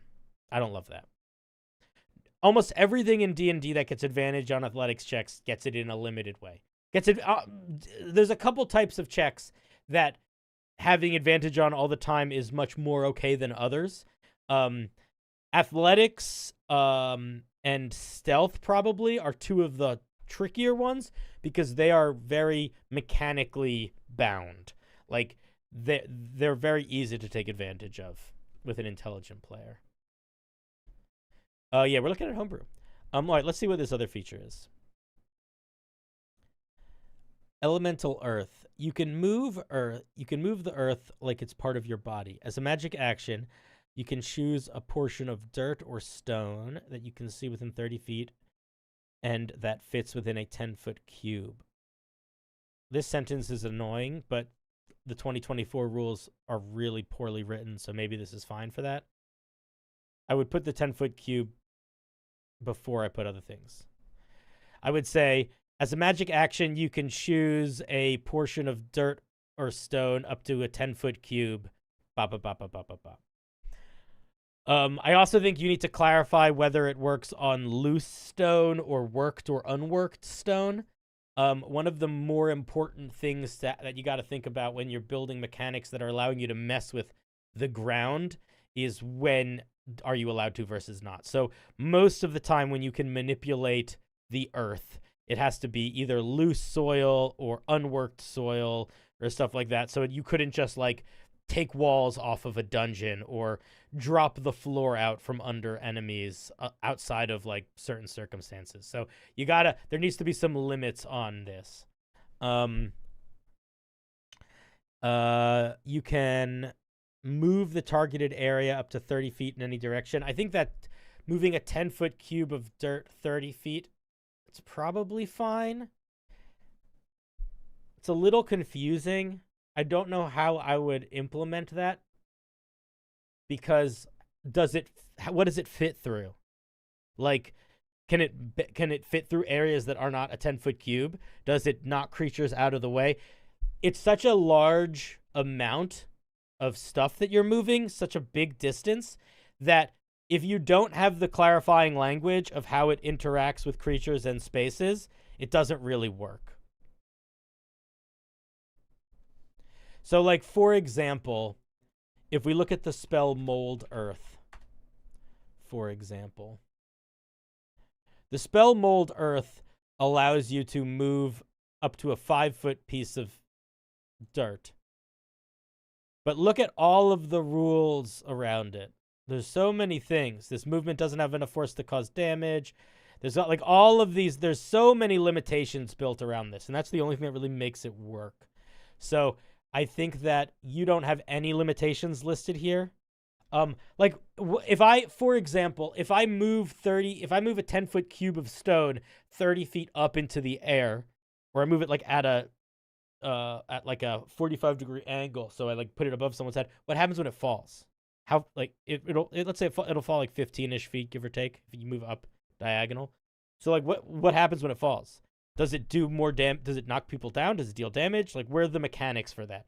So by having this is a fun idea, but by having no clarity in terms of how this actually interacts with the game from a combat, monster, player, spatial things, damage things perspective, this feature essentially is, hey, Dungeon Master, figure out how it works. So you got to change that. You can cause shapes to appear. That's fine. You're going to need to clarify, like, what the limits of this are. Like, if you can reshape it entirely, does that mean I can make a stone wall? Does that mean I can make a stone door? Can I make a spear?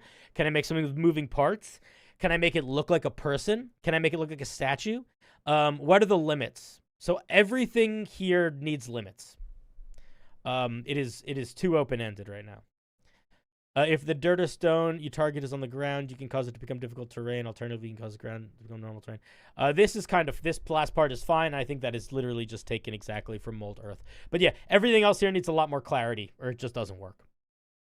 The way that this is written right now, it's written like, if you're familiar with the ttrpg called Masks, it's a superhero ttrpg, and the system that it uses has no mechanics, and literally it's like when you're building your character, you write down what they can do from like a story perspective, and the game has very sort of open-ended mechanics for how you narratively decide whether you succeed or not. That's like what this is. This is written as if it's designed for a game that doesn't use combat mechanics. So you need to include how those are going to work. And that is going to be how you balance this, by the way, is figuring out what specifically this does. It can't be open-ended.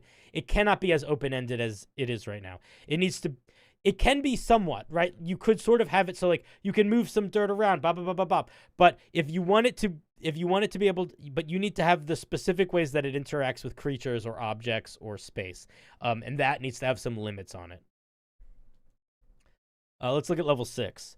Like right now, this feels more like a description of it. Like this feels more like you describing a feature, not it written mechanically. Like if we were on a Discord call and you were like, hey, I'm thinking about this homebrew. Here's my pitch. This is where it sort of is. So think about that. You cannot have it be doing a crazy amount of damage and a crazy amount of utility. Also, keep in mind how powerful it is to move to be able to control 10 a 2x2 foot, a 2x2 square cube on the battlefield. Like a 10 foot by 10 foot cube is a very powerful thing. You could create full cover. You could seal things off. So it's quite strong, even if it's not doing any damage. So just got to think about that. Okay, 6th level. You've refined your ability to manipulate Earth to the point you can viably control it in battle. You gain the following features. Your unarmed strikes. This is boring, if I'm being honest. It's fine, but it's boring. This also is something that a bunch of other things get. Like I'm 90% sure the 2024 4 Elements monk gets essentially this. I wouldn't give this guy something that they already get. That's silly. Infinite knockback is a little bit too much, probably. When you hit a creature with an unarmed strike, you can knock them back 5 feet. That should probably be limited. There already is a monk that also does this. These are 2 monk features that already exist. The open hand monk gets this, and the 4 elements monk gets this. I wouldn't make my 6th level feature 2 features that 2 other monks get. That feels off. And you might say, yeah, but the 4 elements one gets to make it elemental damage, and the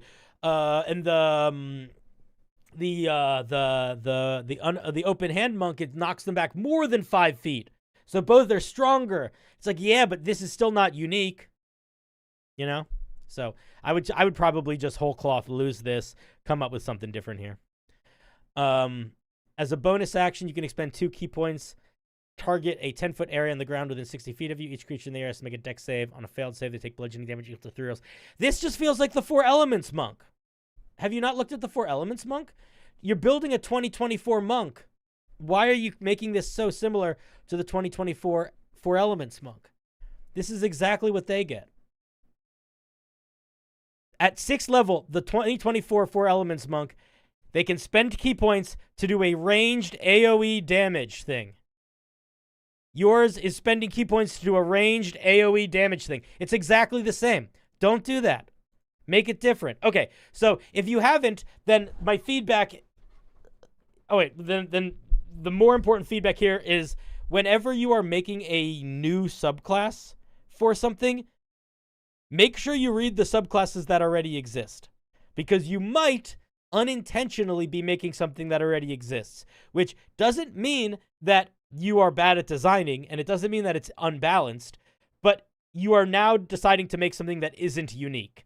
And you're spending this time to make homebrew. Like, you're taking real time out of your life to try doing game design, to try to add something to your game. Why would you take that time and build something that already exists? Like, take the 15 minutes it will take you to go read the 4 or 5 or whatever monk subclasses that already exist and make sure that the thing you want to do isn't already being done by something else. Because none of these features are original. And that's a bummer. You probably worked hard on these features. So if you had read the 4 elements monk, read the open hand monk, you would be familiar with all of these things existing in other places. And then the game becomes, okay, so what about this earthbender monk is not those? And what else can I lean into so that this monk, not just from a flavor perspective, but from a mechanics perspective, has a unique identity? One of the harder things when you're making homebrew in general is finding that space between unique mechanics and unique flavor. And that can be hard because sometimes it's okay to copy the mechanics of something that already exists. And maybe you feel like it is here. I think that these are too many things that feel like they already exist in other places. And this second one is just a stronger version of the one that already exists here. It's basically just this, but now it's a bonus action, and I think it does more damage. No, it does the same damage. But it's a bonus action instead of an action. All right, let's take a look at the 11th level feature. The strength you draw from the earth grants you the ability to create massive shock waves. in the ground and the air. Shockwaves don't, I guess they go through the air. As a magic action, you can spend 5 focus points and stomp the ground or clap your hands together to create a massive shockwave. Each creature in a 30-foot makes strength save. On a failed save, they take thunder damage equal to 5 rolls of your martial arts die. I'm not sure if this math is right here.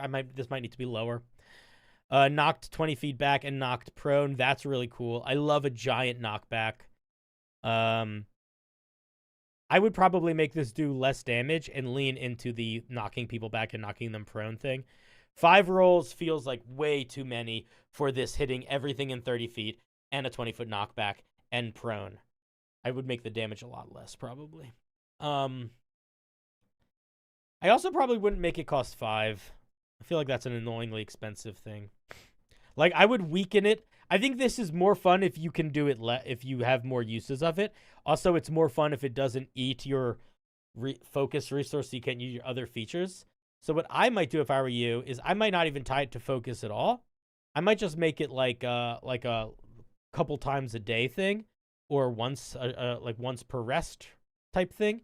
So and make it be a little weaker damage wise. How do you submit? Yeah, I didn't put. We're not doing any forums today. People are just posting shit. So I'm gonna tell you when I'm looking for things again in a minute. But we're just gonna wait till I'm done looking at this first. Because I might not look at everything. If you were like, oh, look at my class that I built, I'm not looking at a whole class. The 17th level feature is nothing. You have learned to harness your inner power and let it out. So it looks like you did not write a 17th level feature yet. I would probably make the 17th level feature something that was the equivalent of like making a giant earthquake that made like a fissure in the ground. Like, what if it was like you like create like a 10-foot by 60-foot crack in the earth, and anything that would be in it has to make a dex save, and if they fail, they like fall and take damage, and if they succeed, they're like shunted to one of the sides or something where it's like really large scale manipulation of the ground in like a large AoE sort of environmental battlefield control damage feature is probably what I would do there. I love the idea of an earthbender. I think that this is a really solid skeleton. I think you're gonna need to do a little bit of legwork to tighten up what this 3rd level feature actually does. And then maybe depending on that, this could just be an extension of that, or just something totally different. But yeah, I think it's an interesting spot. The main takeaway is do your research. It's not that much work to read the things that already exist. And then also, when you give a feature, you have to think about how it's going to be implemented and decide if that implementation is too open-ended, where you are now making something that is potentially OP or unclear in terms of like what it does. And those are my thoughts. Do you have any? All right, now that I'm done talking about it, do you have any questions before I move on and we look at something else, or answer some more questions from the chat? Let's give you a little. Thank you for sending in some homebrew.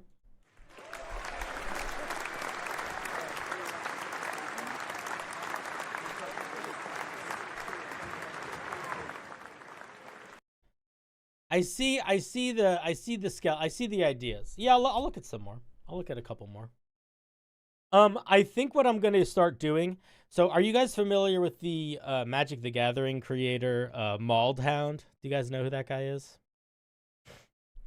I'm going to start doing what he does. Post it in the Homebrew General chat in my Discord. No, I'll just look at it there. What Maldhound does is you can send him homebrew magic cards that you make, and basically he does like 5 a day or 5 a stream, and he does it all through Ko-Fi. So that's probably what I'm going to start doing, where it's like, okay, for a certain amount of money, you can submit some homebrew, and I will look at 3 or 5 a day, and it'll be scheduled out. So like you could be like, all right, I'll give $10 to be reviewed on Thursday the 20th or whatever, and it'll be like a week out on Ko-Fi. So that'll probably be what I start doing. that seems to be very successful for him, both in terms of giving feedback and also it being financially viable for the amount of time it takes to do. I see Goran S'mores sent in something. All right, I'm only looking at one thing at a time, folks. So if I'm looking at Goran S'mores, don't send in something else right now because I'm not going to look at it, and there's no guarantee I'm going to look at it. So I would delete it if I'm not looking at it immediately. Like comma, delete your. I would delete yours. All right, there it is. There it is. And you can erase to post in it when I tell you to next. This is a Bard subclass. College of Audience. Let's take a look.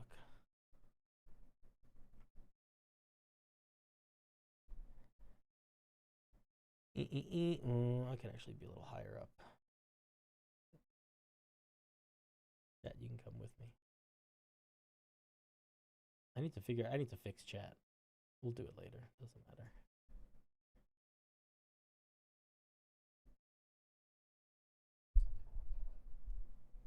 Pied Piper 2024 rules. Cool. Fame is often the driving force for a musician's passion. This sentence is way too long for the idea you're getting across. Fame often drives passion. 3 words. Fix it. Many bards strive to have a crowd of adoring fans. Oh, Goran S'more, I've looked at some of your homebrew before, haven't I?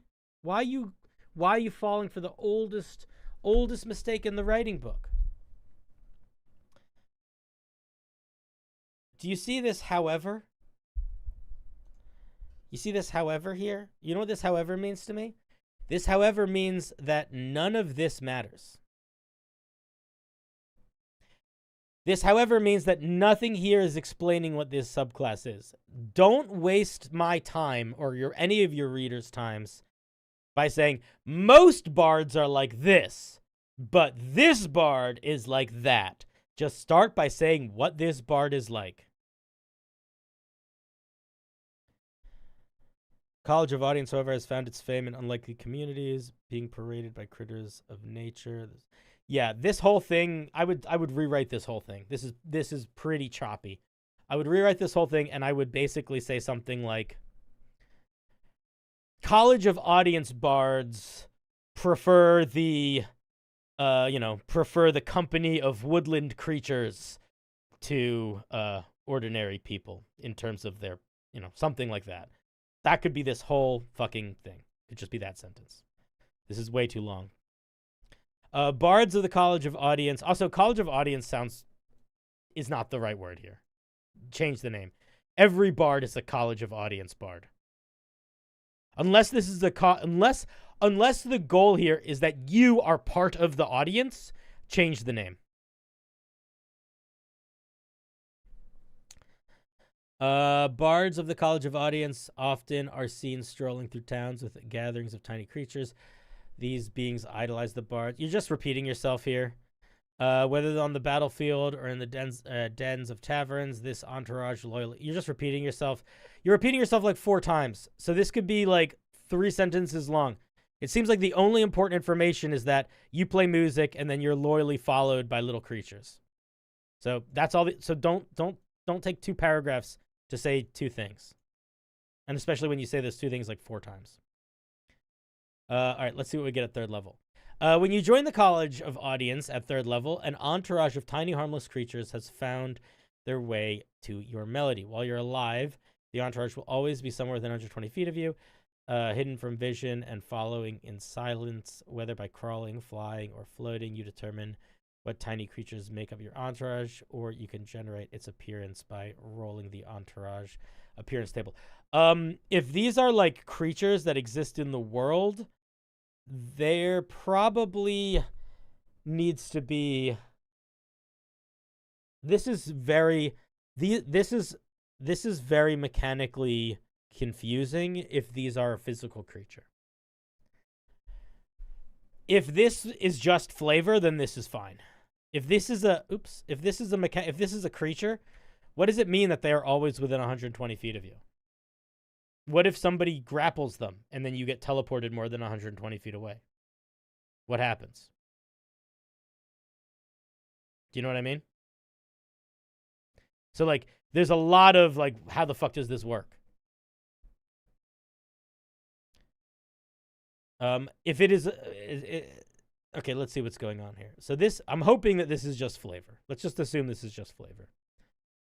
If it's not just flavor, then change it. As a bonus action, you can expend 1 Bardic Inspiration die to call upon your entourage to gather. If you do, you summon your entourage in an unoccupied space you see within 60 feet of you.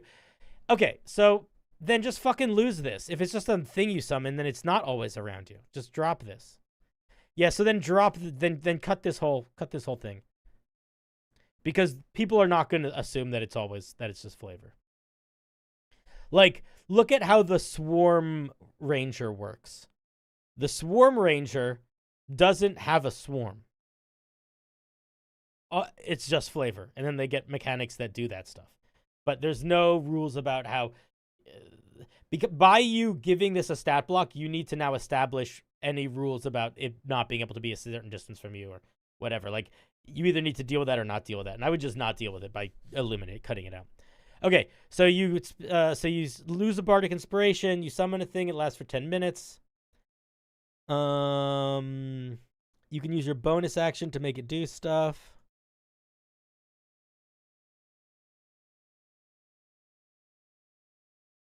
It can do something immediately. And if you're incapacitated, it like helps. All right, let's see what it does. 11 plus your proficiency bonus. 10 plus 2 times your bard level. It's pretty weak. Bunch of damage resistances. I would not give it these damage resistances. Probably. I'm not sure why. Essentially, you're just doubling its hit points when you do that, and I'm not sure what the point of that is. Like, if the point of that is flavor, then it make it something more specific, like magical damage or non-magical bludgeoning, piercing, and slashing damage. Maybe that's a 2024 versus 2014 thing that I'm not super familiar on. But by giving it, or maybe it's just like you're doing this in a weird flavor way because you actually want it to have twice this amount of hit points. So you gave it half the hit points you want, and then you gave it damage resistance. But I don't. It's got a lot of immunities and resistances, and I don't know if I agree with it having all of them. Advantage on wisdom, they rely on smell. Probably won't ever come up. It's got the swarm stuff. Oh, are these just all swarm mechanics? I think that's what's happening here. I'm sorry, I'm being dumb. Telepathic connection. While your entourage is active, you can communicate telepathically. Okay, so all of this is just sort of nothing burgers so far. It's just swarm. Harmonize. As an action, your entourage matches your tunes attempting to charm a creature. The targeted creature rolls a wisdom save against your spell save DC. On a failure, the creature is charmed by both you and your entourage until the start of their next turn. Who's there? The creature or your entourage? Don't use the word there here, because I don't know if you're talking about the creature or the entourage. It sounds like you're talking about the creature, but I don't think you are. Your entourage can perform the help action on a creature within 5 feet of it. It can already do that.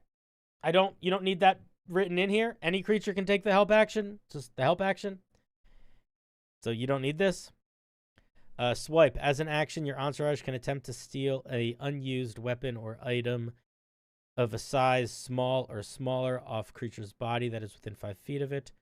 Target creatures to make a dex saving throw against your spell save DC. On a failure, entourage successfully removed it without being noticed. On a success, the target notices. This is too strong.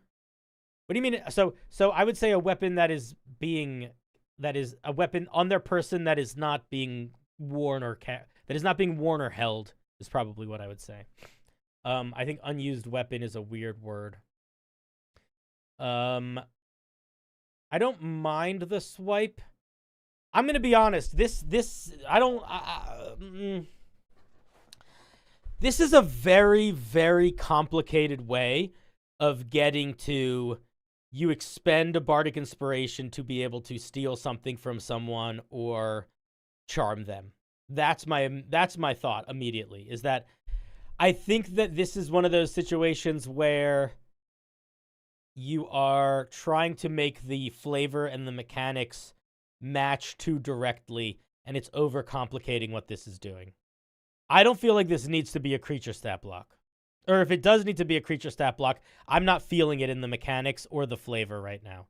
This feels like it could just be like essentially this feels like it could be basically a alternative version of like a shaman's totem, like the shaman druid, where you can expend a use of your wild shape or whatever to like summon a totem that affects an area. This could just be that. I don't understand why this is a creature. Like, I think this would make a lot more sense if it was you can expend a use of your wild shape to summon your woodland entourage to your help. For the next minute, you can use a bonus action to ask them to try to steal something from someone or to try to charm someone. Something within 30 feet of you. Or maybe that just happens at the start or end of your turn. But I don't understand why this is a creature stat block. So I think that you're just overcomplicating it. Gores and S'more, you know that this is not the conversation that we're going to have right now, only because I don't really care about the logic that led to this right now. I just want to give you my real, raw experience opinion. So maybe what happened is this started as something else, and people told you it should be a stat block, and now it being a stat block, but it does. Maybe if that's what happens, okay. But that's I would say I disagree with those people. Or you need to put a lot more work in to simplify what the fuck this is doing so it feels like it makes sense to summon it as a creature and not just do the effects. Because both of the effects are fine. I think Swipe probably needs a little bit of clarity in terms of, like, some limitations. But I think both of them are fine mechanics. I don't understand why we need this to be part of a creature. Or if you're like, I really want this to be part of a creature, I need to understand that more in what's happening with the mechanics. Let's take a look at 6th level. Crowd work and mosh pit. At 6th level, you gain proficiency in animal handling and survival. When making checks related to these skills, you can use charisma. I would just give this to you at 3rd level. And I would probably just make it animal handling. Let's look at 6th level. Let's look at Mosh Pit. At 6th level, your influence expands. I might even make it. You know what I might do? I would actually.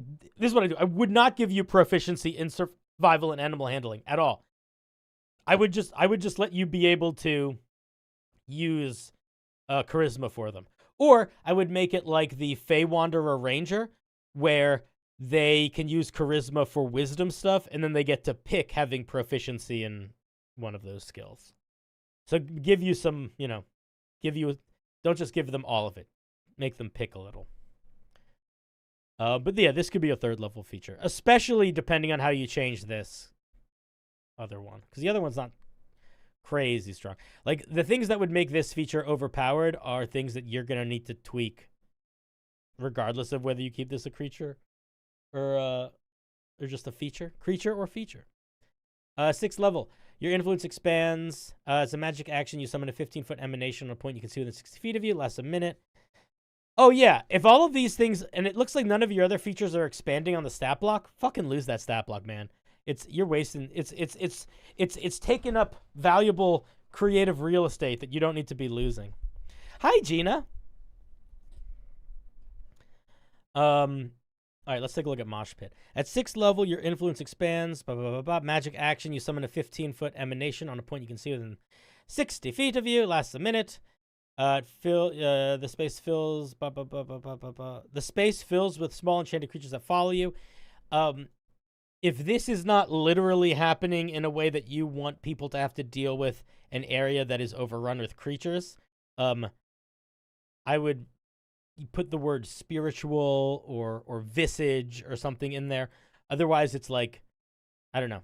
I'll keep reading what happens, but it's one of those things where it's like, again, if you look at any of the other things that most features They have like a flavor description and then hard mechanics. And this is a thing where you got to be a little bit careful about if the flavor being misinterpreted as hard mechanics. At the start of your turn, you can move this emanation 15 feet in any direction. While active, the space becomes difficult terrain. For hostile creatures, if hostile creature starts its turn in the emanation, they take 3d8 slashing damage. Creatures standing in the emanation become targetable by your spells within range of touch. Who cares? You can only use this feature once per short or long rest. Okay, so here's my thoughts here. This does two things. Once per rest, you can create an area that is a very small, it's 15, no, it's pretty big, 30 feet across. It's a pretty big area of difficult terrain that deals damage and allows you to cast touch-based spells on any creatures within it. That's a lot to give in one feature that's doing a bunch of different things. It can be okay to give that much, to give basically 3 different features in one feature. I'm a little bit... I don't understand why we're doing the touch spell thing. Nothing in this class feels like it's designed around you doing touch spells. There's no foreshadowing to that. It doesn't make sense to me. We're not getting any extra touch-based spells. It feels like you might have something specific in mind here, but it's not something that is... This is another situation where the mechanics and the flavor aren't matching. I don't understand why we're getting it. I also don't understand what's the point of the vibe of this subclass. It's like, at 3rd level, we can summon a bunch of little creatures that can steal from you or charm you. At 6th level, we can summon a bunch of little creatures that attack you. Why are these 2 completely different features? They basically are just different versions of the same thing. Like, this, if your 3rd level feature is like, you can pick an area and your creatures appear there and they do a thing. This 6th level could just be like, and now there's a different thing they can do. So you're picking, you know what I mean? Like, these just feel like very different avenues to get to essentially the same outcome. So I feel like you're overcomplicating the build of this by making us take 2 completely different... You're basically needing to build out 2 different mechanical structures to get to outcomes that you don't need 2 different mechanical structures for. Let's look at the 14th level feature. At 14th, and also, like, I don't feel like the 2 things tie together outside of them both being things that are like, I guess you could argue a swarm of creatures might do. But if that's the case, then this really should be completely flavor-wise rebuilt into like the College of Swarms or something. And then really lean into that in the vibe of how it's doing stuff. All right, Parade March. At 14th level, you learn to expand the members of your audience by beyond just your entourage. It's a magic action. You break out into concert. You break out into concert. I don't think that's there's some grammar wrong here. And release a capturing melody. Any creature of your choice that can hear within 100 feet is to make a wisdom save. On a fail, they're charmed by you. If they're already charmed by you, they're also incapacitated. That's too strong. Creatures charmed by you must use their entire movement to move towards or away from you. Or your entourage. This is pretty cool. I like this. Drop the incapacitated, and I think it's probably reasonable. I think maybe 100 feet might be too much. You could make it 60 feet or 30 feet, and I think it would probably also be fine, honestly. Yeah, this feels like a grab bag. I feel like this feels like a bunch of features that are all slightly different interpretations of a Pied Piper, but they're not all the same Pied Piper. Feature 1 is a Pied Piper that has a summons that is used to beguile and manipulate. Feature 2 is you are essentially a Swarmkeeper Ranger, but a bard. And feature 3 is now you're a Pied Piper that charms people. So I would say my main feedback is the features feel like they don't mesh. And I think that you probably could do a little to make them mesh more. And the 3rd level creature just straight up doesn't need to be a summon thing. All right, you have any questions? If not, no worries. Thank you very much for sharing.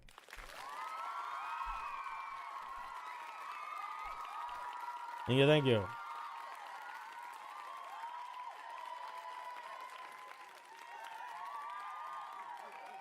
Kudunk. Alrighty.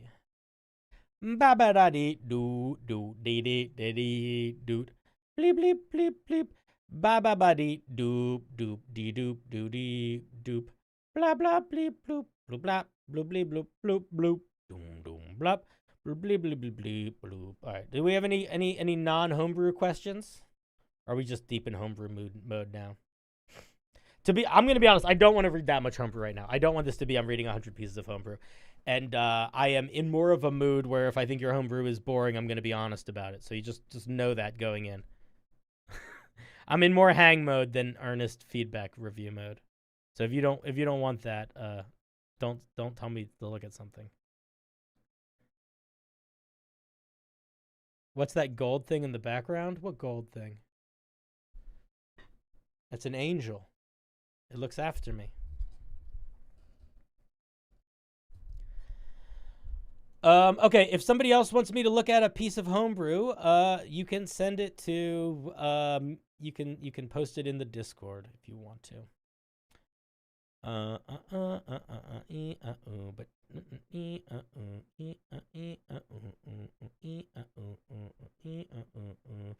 not going to look at a wild crafting table right now. Definitely don't want to look at anything like that. I love you, but I don't give a shit about crafting mechanics. I hate them. I only look at them when I have to, and I don't have to, so I'm not going to. I'll look at a subclass, I'll look at a magic item, I'll look at a monster. Spell, but I'm not looking at a crafting system. I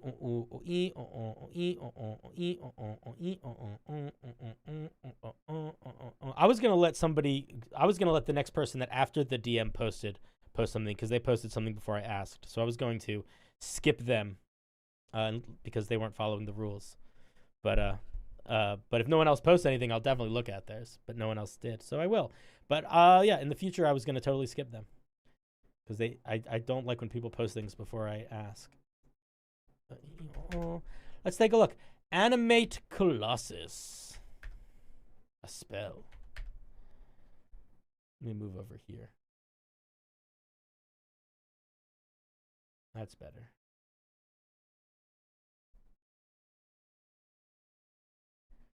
Here's a silly question. What's your favorite artificial flavor?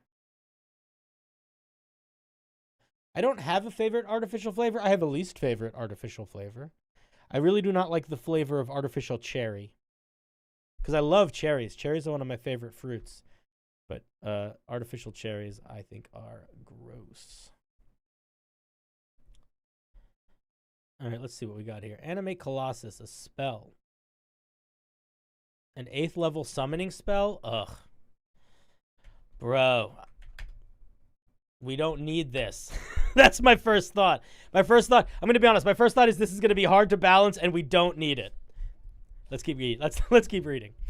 You call forth a foul spirit to possess a colossal undead form. It manifests in an unoccupied space that you can see within this range. This creature uses an undead colossal stat block by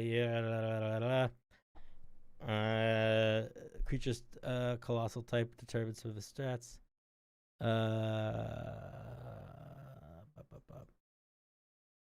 Okay. It's an 8th level summon. Let's just do something. I just want to check something here.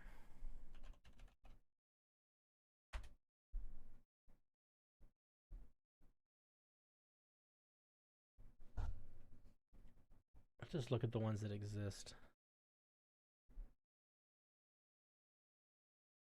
Okay, Summon Dragon is 5th level.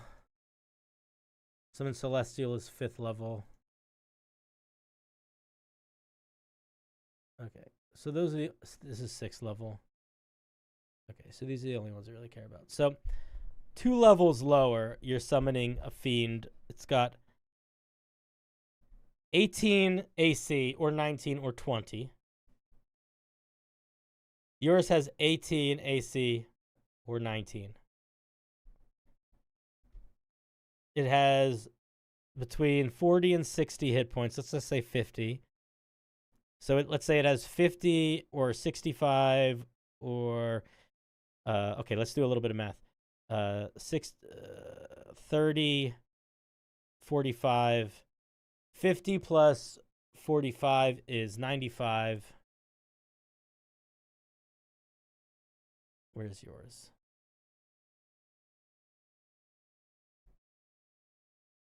All right, so yours has a lot more hit points than if we upcast these bad boys.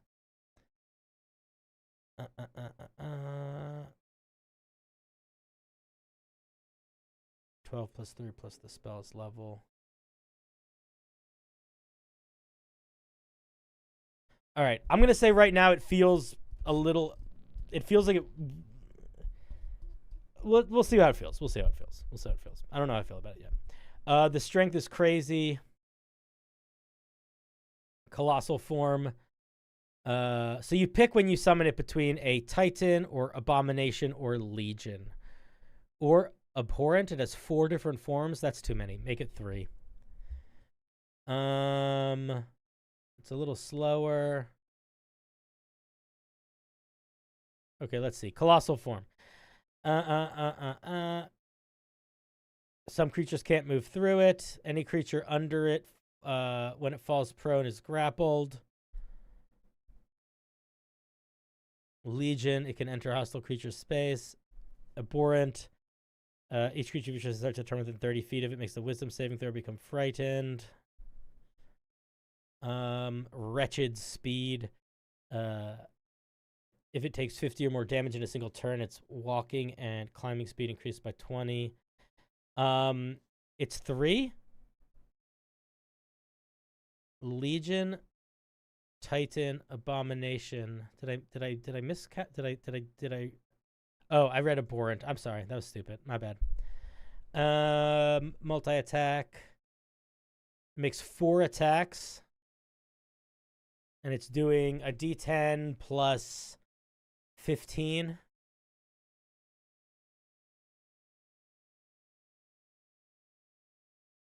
I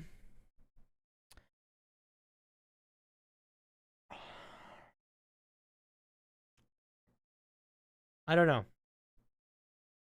I'm going to tell you how I feel about this. I feel like this is very hard to judge the power of. It feels too powerful. That's my first thought. It also feels like it's maybe unnecessary because you can upcast all of those other summoning spells. I'm looking for unique things that it's doing that make me feel like it justifies its existence. And it doesn't really have anything that unique that it does other than falling down. This just does damage. This just does damage. This just does damage. This is kind of interesting, the like pulling creatures towards the middle thing, but I think like elemental guys do that kind of thing too. Yeah, I don't know if we need this. That is my main thought. It is pretty hard for me to judge the power balance of it, just because the stats are crazy. Like being able to summon a creature that has 25 strength is pretty dang strong. Even if it's anything else. I mean, even just being able to summon a creature that is gargantuan. Like, gargantuan is 5/5. So even just being able to summon something that's 5/5 and takes up that much space and controls that much space is also really, really strong. Like, that's very strong in and of itself. So, is it 4/4? Medium is 1/1. Large is 2/2. Huge is 3/3. Yeah, gargantuan is 4/4. Yeah, you're right. It just takes up a lot of space. It takes up a lot of space, and because it's a creature under your control, you can do stuff to it to make it stronger also, or other people can. So like any sort of like area of effect, aura type spells or abilities get much bigger because of the size of the creature. If I were you, I would massively simplify it. I don't think you need something with 3 different forms. They all feel exactly the fucking same as things that already exist in other... Like, we don't need a swarm version and a fast version and a... Like, there's not that much memorable here. The thing that's memorable is that it's big and then it falls down and hits people. Everything else I feel like I've seen other places. I don't understand why we need a giant I don't understand why this needs to be a giant swarm and a giant aberration and a giant undead. It just seems like it's just too much. So I would pick one thing that it is, and I would lean into the battlefield control side of it and try to give it more unique features. That's my feedback. I don't love spells or monsters that just feel this big and explosive in general, unless they feel very unique and flavorful, because we can always, like, I'm a big, I would say in general, you should always steer away from the unique thing your thing does is just bigger numbers. And it is hard to make really big creatures and really big, creatures is really the main thing, feel really unique, because a part of making them is needing to make them big numbers. And oftentimes people get caught up in like the sort of basic features, big numbers, in a way that to me just feels unnecessary. I would try to make this a little bit more evocative. Try to give it more features that feel like it's a Colossus. It doesn't need to be undead. Undead is not what's interesting here. Colossus is what's interesting here. That's my feedback. Do you have any questions? Any thoughts?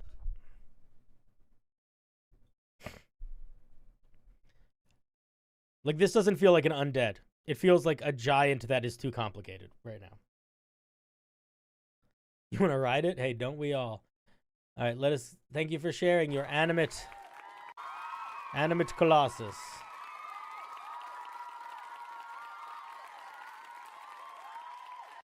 Alrighty. Bo-dee doo dee doo dee doo dee doo dee doo. Bo-dee doo dee doo dee doo dee doo dee doo.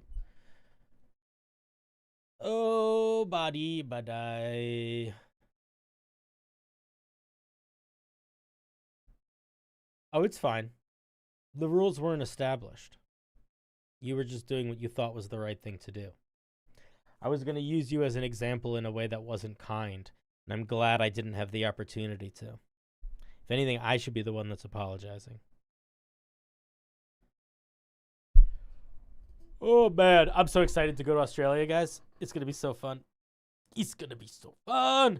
It's going to be so fun. Okay, yeah. So the way that we're going to be doing homebrew review streams, I have to talk to Maldhound and figure out what he does. But the way we're going to be doing it in the future is it's through we're going to be doing it through Ko-fi. So basically, I will have, whenever I'm doing a stream, there will be things that you can put money towards, and then I will review one of your things. And that's how we'll do it. Maybe we'll still have some days where we do a spin of the wheel, or maybe we'll have some subathon type events where it's tied to gifting subs and not specifically just through another platform. But Ko-fi, you get to keep most of the money, and it's very easy, and I can set it up with things where there's limits of them so I don't overwhelm myself, where I can be like, we're going to review 5 things a stream, and it's going to be first come, first serve. And if you want to drop $20 or $10 or whatever it ends up being, you can do it. That's going to be the plan. That's how we're going to do this. So it's not a fucking fight in the mud. Was that Doug? Oh, yes, it was Doug. I love Doug. I used to be Doug. I don't actually love Doug. Doug is a show that I watched reluctantly because I didn't have cable growing up.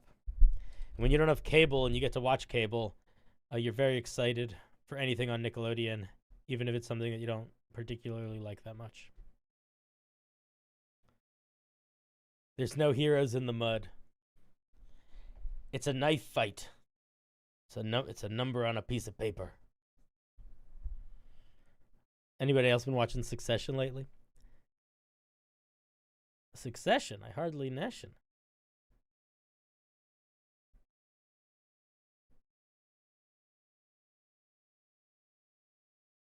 Oh, that feature is definitely, yes, that system is definitely going to increase the effort factor. Also, it's just going to make it like, so it's, to be frank, worth me spending multiple hours a day doing. because I really like this, but it is not responsible, and I would love to do it in a way where I could make it more like a part of my life in a responsible way. You've been playing Cyberpunk? I've never played Cyberpunk. There's some games that I want to play. There's a game called Big Walk or The Park or something that I want to play soon. It's good. 2077 and Red. I don't know either of those. Yeah, Big Walk. I think me and the Australians are gonna play Big Walk together, and it should be a good time.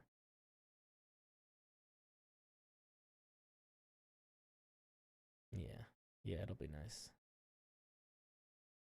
2077 is the video game, and Red is the ttrpg. That makes sense. Yeah, Big Walk looks super cute. I just want to play games where I can. Also, big exciting news. I think one of the things I'm gonna start doing on stream is I'm gonna join a Red Dead Redemption roleplay server. I think I'm gonna be on a roleplay because I got asked to partake in one, and I talked to the people who run it, and I think it's gonna be fun because they're like, I basically pitched an idea of what I want to do in it, and they were like, "There's already things in the works. Like, you should do this," because they're looking for more like streamer people to do stuff in their server. And I've wanted to do some sort of like video game stuff more. And I think roleplay Red Dead Redemption would be hella fun. And my character is going to be really fun. And I'm going to do it with Zach Speaks Giant and a couple other people. So we're going to be a little bandit. Not bandits. We're going to be a little crew. It'll be good. So yeah, I don't know if that interests you guys, but that's going to be a thing that I'm probably going to start streaming pretty regularly. What's up, Redmer? First time DM session 1 will be this weekend. Any advice? The players are family. Don't have too many things that you feel like need to happen other than people having fun. Your players, especially because they're family, they're going to do stuff you don't expect. They're going to be curious about things you didn't expect. I would say your number one priority here is to make them enjoy the session. It is not to make them go through the story or the combat encounter that you planned. Probably they'll go through part of it at least. But really the goal is to just make them have a good time. The first session is not the most important session for the story when you're playing with new players. I would say the plot doesn't really become important for new players until maybe like halfway through the first arc or even the end of the first arc. Like when I'm playing with new players, I usually try to have a very simple first adventure that can be essentially accomplished in 2 or 3 sessions that leads to opening of larger story world stuff. So you sort of try to get players interested in the game in that first little thing where you really don't really give a shit about any world building outside of what the players need to have a good time, and then you start diving in afterwards. Does that help? I hope that helps. Yeah, I think doing a Red Dead RP server would be good. And the people, so the I don't know what I'm allowed to share or not. I don't know if it's like private. I'm assuming they want me to do it. I'm assuming because they want people to like, they're trying to like promote their server a little bit. It's not like a paid thing or anything. This is literally like a friend of a friend kind of thing.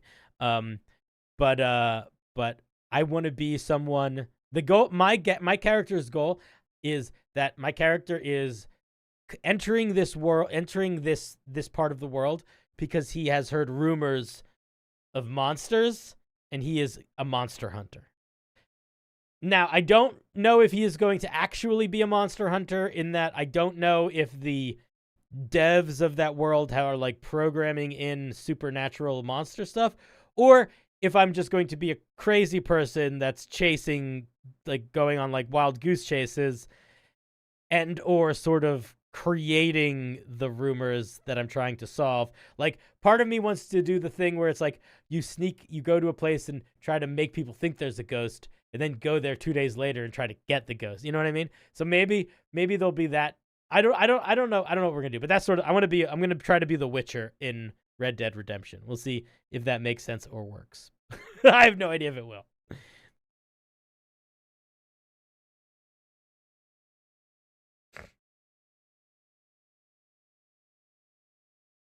Yeah, exactly. One of those like crazy Bigfoot guys, 100%. Steph, and guess what? Steph, I'm talking about how we're gonna play RP stuff. So Steph, who just fucking subscribed in the chat, she is a good friend of mine. She is one of the when I was saying that I'm gonna start doing this stuff with Australians, she's one of the Australians I was talking about. So me and Steph and Zach are probably gonna do this Red Dead Redemption RP server thing. And I think me and Steph, and I don't know who else, probably some combination of Good Games, Morley, and Zach, to a certain extent, I guess we'll see how busy people are going to start doing some gamey sort of vibey. We're going to start doing some collabs. I'm going to try to make her into a streamer. So here's the thing about this person, Steph. I think she used to be, I actually don't remember. Steph, you used to do streaming, but then she became a games journalist, and people don't know her that much in the United States, but in Australia, she's a big dog. Like, she probably hates that I'm saying this, but like, she has like interviewed Kojima. She's like a real deal lady person, and she's also fun and funny, and she has an Australian accent, which means it's gonna make my stream better because everybody loves Australian accents.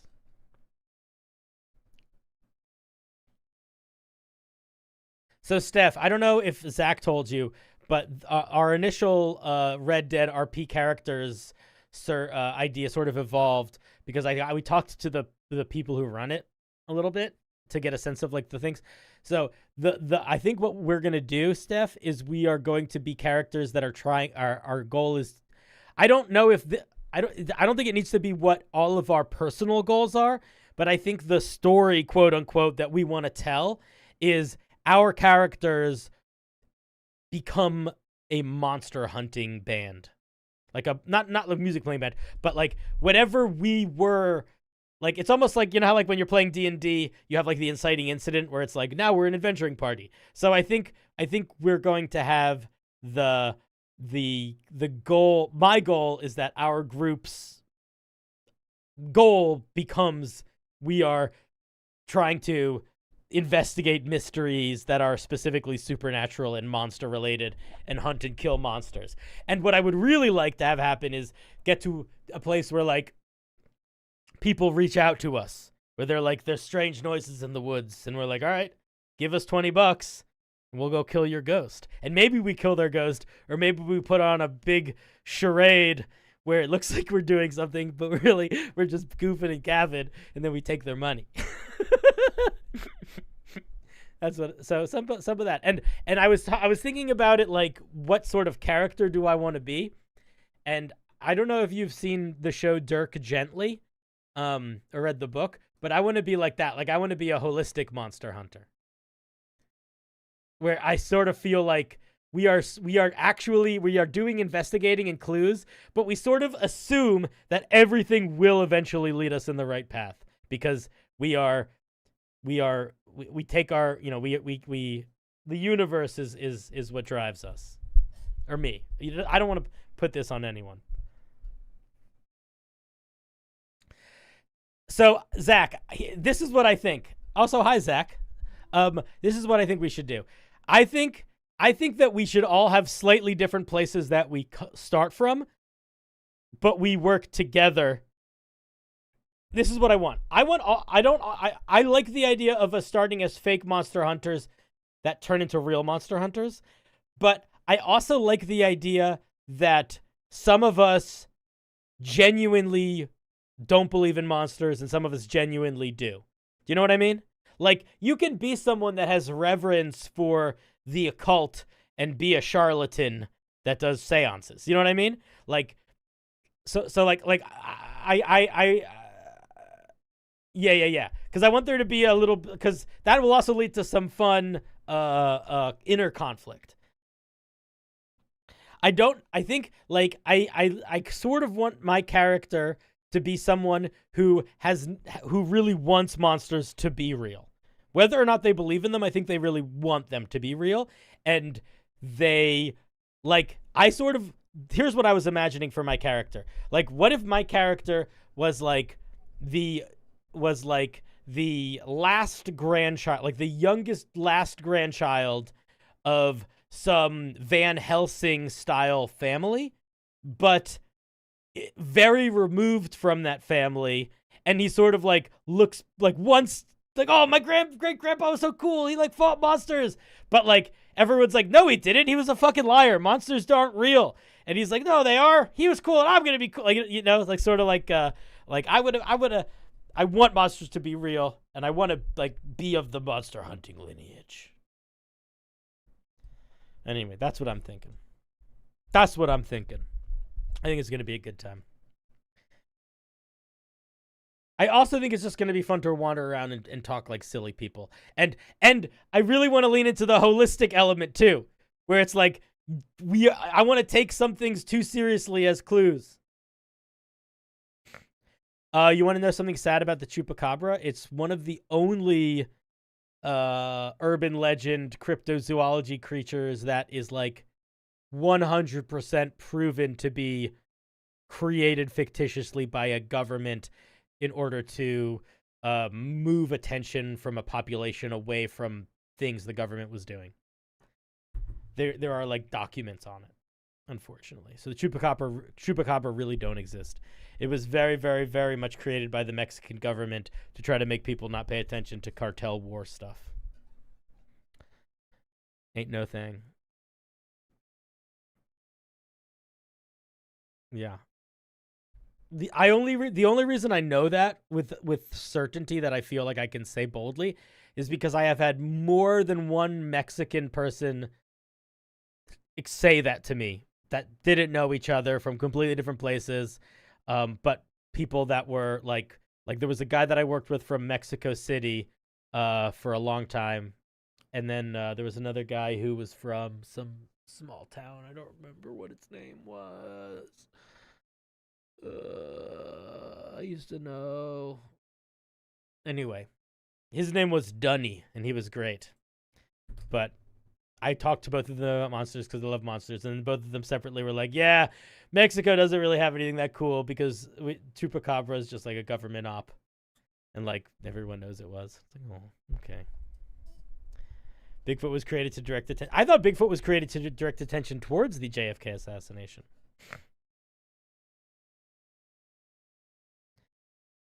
You still don't know if you should feel guilt over trying to adapt them into D&D. Who cares, man? Do whatever you want. Eat a chocolate sandwich. Spread it over cheese. Get weird with it. I think stream is working. My computer hasn't overheated. I'm on Twitch and YouTube at the same time. So I think the test is successful. We can start streaming. Or at least it's doing something.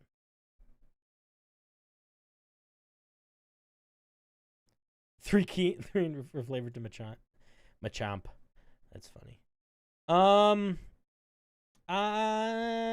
Ba dee ba ba doo ba da ba da ba dee ba boo. A guy in your D&D group eats ham and Nutella? Oh, that's weird. That's a weird combo. Cuz there's an argument for chocolate and cheese. Like I see an argument for chocolate and cheese. But ham is a very specific flavor of meat. And Nutella is a very specific, like, cousin of chocolate. Both of those flavors are too distinct to mush them together. Yeah, but there's lots of stuff that's salty and sweet, but ham has a different thing going on. And so does Nutella. It's like a hat on a hat.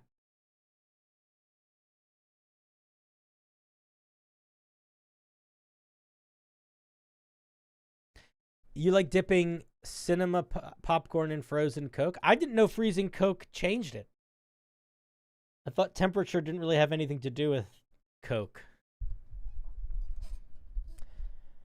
Oh, different Coke. 2 hats are better. Sometimes. Sometimes 2 hats are better. Sometimes. We did all the things that I wanted to do this stream. I don't know how much longer I want to stream.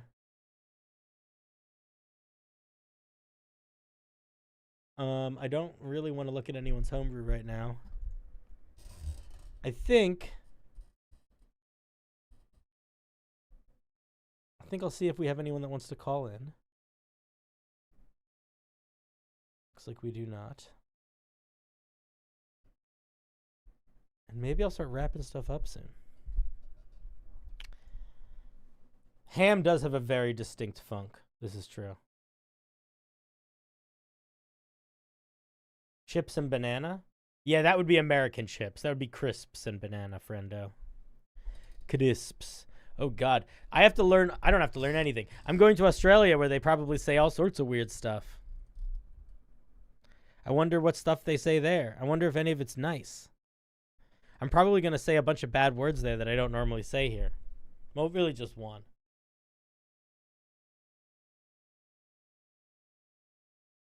Because it's not really a nice word. But in Australia, everyone says it. Does Warhammer have candy? That's a great question. I don't know if Warhammer has candy. I did a little bit of a deep dive into Warhammer food stuff a while ago. The main food is corpse starch, which is basically recycled protein from animals, plants, and people into these like sludgy cubes. That's a popular food. One of the most, if not the most expensive food in 40K is called an apple peach. And it basically is like a very tasty combination of an apple and a peach. So like a nectarine, probably. But what's unique about them is they have to be kept at like a very specific temperature. And if that temperature fluctuates even, I think, a degree or two, they rot within minutes. So you have to, it's essentially like you have to have an insane amount of wealth to eat it, because you need a ridiculous amount of infrastructure to collect and transport something with that much specific stuff, in the 40K universe. But apparently they just taste like nectarine. But in 40K, when you're used to eating like cardboard and human bone meal, a nectarine's got to be so good. But I don't know if there's candy. I'm reading Hero of the Imperium right now, which is a book that is about Caiaphas Cain, and it has a lot of like little details about sort of like more mundane feet on the ground life in 40K. And there's definitely some stuff with food and drinks, but I haven't bumped into candy yet. There's not really much stuff that is child focused in 40K. Do you think you plan on posting your second channel in the future? Probably. When I started to build it, it was sort of an experiment, and to be honest, I got very few questions. Like I was gonna I'm just gonna make sure it's where I just answer people's D&D questions, and I can just pump them out. And then I got sent like 4 questions, and 3 of them were bad, and I was like, oh, I guess people don't really want to do this. So I didn't put that much energy into it because I didn't feel like people really were asking for it that much. What do you think orc meat would taste like? In 40K, it would taste gross, because orcs are made of mushrooms in 40K. They're like a weird, they're closer to like a jellyfish or like a sea sponge than they are like a creature. Like their internal organs are basically just one perpetual tube that sort of like goes through their body. So it would be like, it's like, I think it would be gross. I think they would not taste good. I think it would be cartilagey and foamy and gross. No, not like truffle. It would be like a poisonous, gross mushroom. Also, you might just get really sick because whenever they get cut or injured, they release spores that grow new orcs. And I bet it's not good to eat those. I bet it would be bad to get those in your system. What did I do for Scorched Basin? Scorched Basin is a Kickstarter that I participated in. And if you want, you could go do it. And you could buy the thing that I did. And I made like 20 some monsters for them. So Scorched Basin is like a Mad Max style setting. The gods are dead. The earth is sprayed. The magic is running through the soils. There's all these like different organizations and clans and cities, and I just made a bunch of flora and fauna. I made weird magical desert creatures.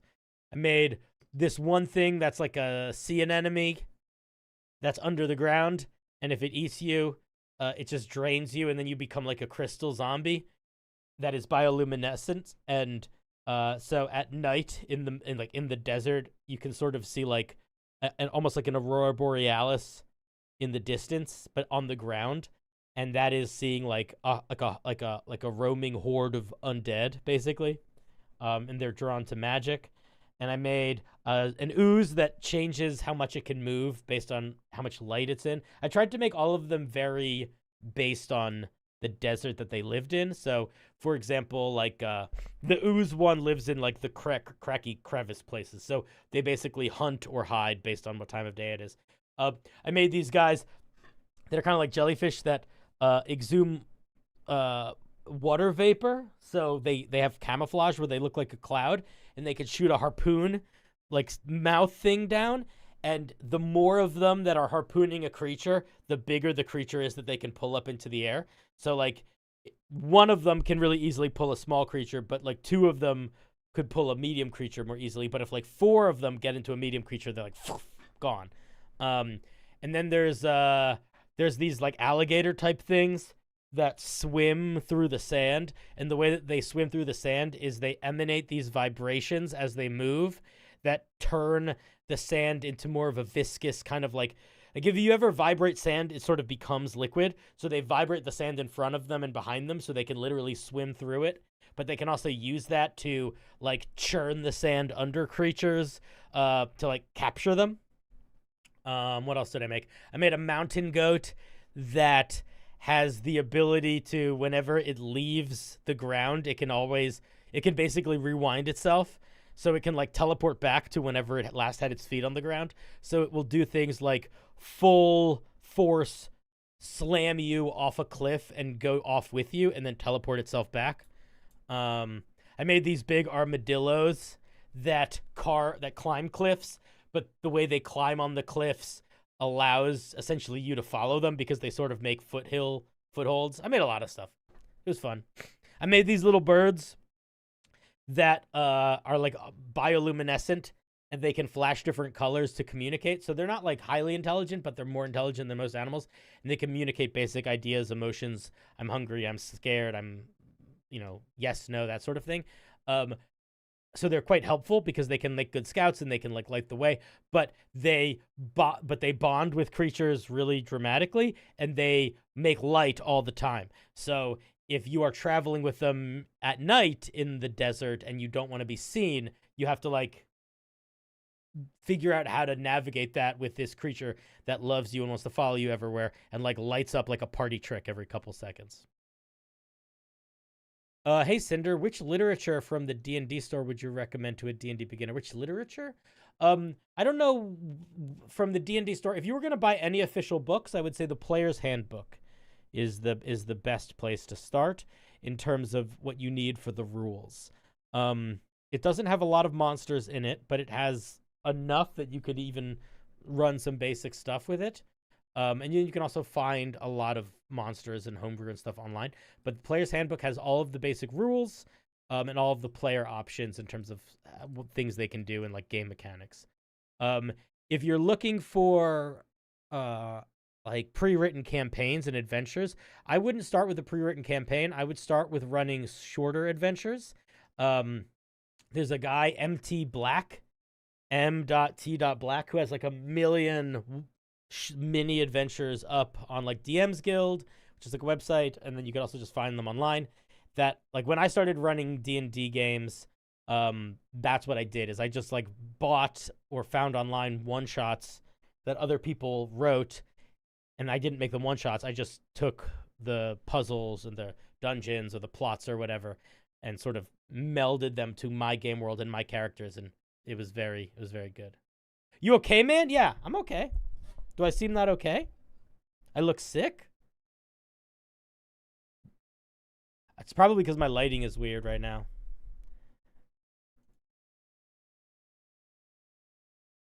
Do I look less sick when I turn off this? I don't know. Is that better? What's up, Stronghold? How's it going, buddy?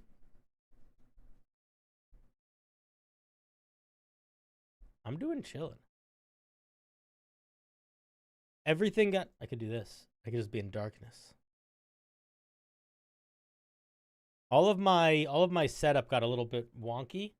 So part of why I'm doing this stream right now is like messing with stuff. So if my lighting does seem significantly off, let me know. I just tweaked it a little bit.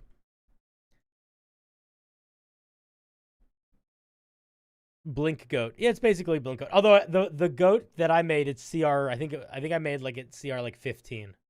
It was very strong. It has like big reality warping powers.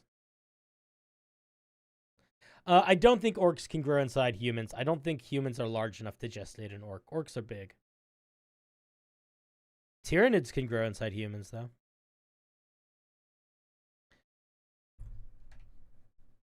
I think an orc. I don't think human has enough. They need like the ground.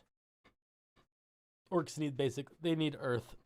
They need the ground. I don't know if they need literal earth, but they need enough volume that you would get from just being planted in the ground.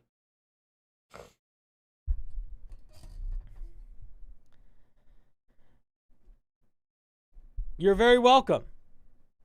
Happy to help. If anybody wants to call in, you can call in. No pressure.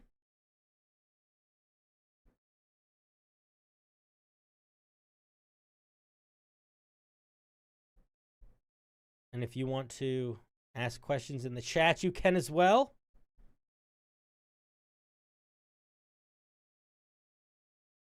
All these windows are too bright. Fuck out of here.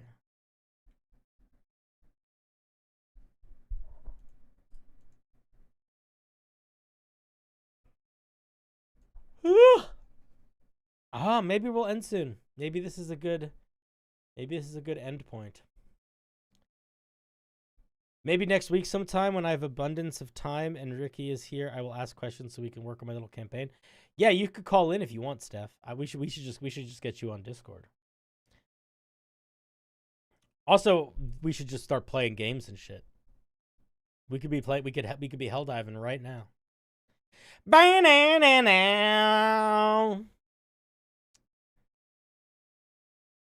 Dude, the new hell diving levels are hard. I am not good at them. I have not succeeded in one yet. They are so fun. The Hive Lord. It basically is playing Tyranid Invasion at this point. You're on your way to Zach's place? Oh no, I didn't mean you have to call in right now. Yeah, go do your thing. Wait, what time is it? It's like 7 in the morning there. What are you guys doing up so early? Why are you up so early? Also, what time of day are we going to stream? Are you going to get up early or am I oh, it's 9:15? Like, if you were to stream in Australia, when you normally stream in Australia, what time of day do you do it for you? Like, do you try to do it on like America time or do you say, fuck it, we do it on Australia time, we're Australia? I don't even know. Oh man. We'll figure it out. The most important thing is that this works. This setup works. That's all we need.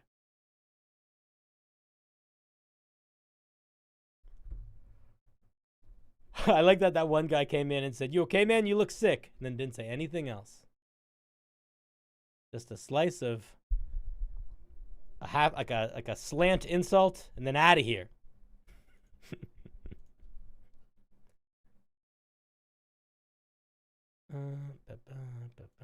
Close that, close that, close that, close that, close that, close that, close that. What's up, Drenol? How's it going? Yeah, I think we're going to be wrapping soon. Unless people have more questions they want to ask or they want to call in. I don't have anything I need to do today.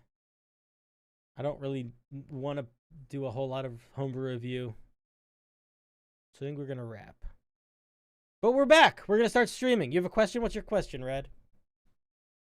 Red, do you watch Dexter Resurrection? I don't have a fancy mug today. Actually, I need a new one. I still have the broken one. I keep the broken one by my desk. So yeah, I do, but it's not usable. I have like a regular mug, but it's not fancy. I need a new one. Life's so hard. Was that on stream that it broke? I don't think it was. I don't remember. I've had a couple mugs that I've really cherished, and I've broken all of them. I haven't had any that have survived my own buffoonery.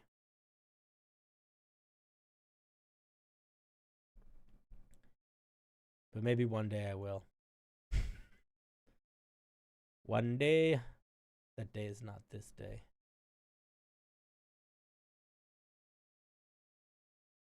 Okay.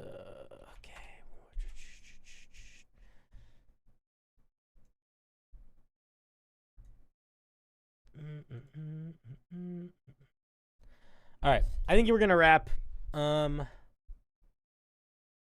got to eat dinner. Next time I will have more of a plan. Okay, so let's talk about what we're going to do in the future.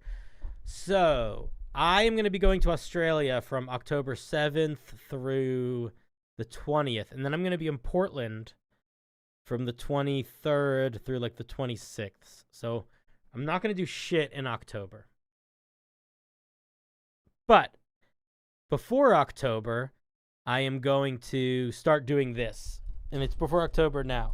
So I'll probably stream more this week. I got to talk to Maldhound and figure out how to set up the Ko-Fi stuff. But I think what we'll start doing is we're going to start doing basically, we'll do a little bit of schmoozing where we'll just sort of hang. And I'll see if anybody wanted me to review their homebrew, and I'll review their homebrew.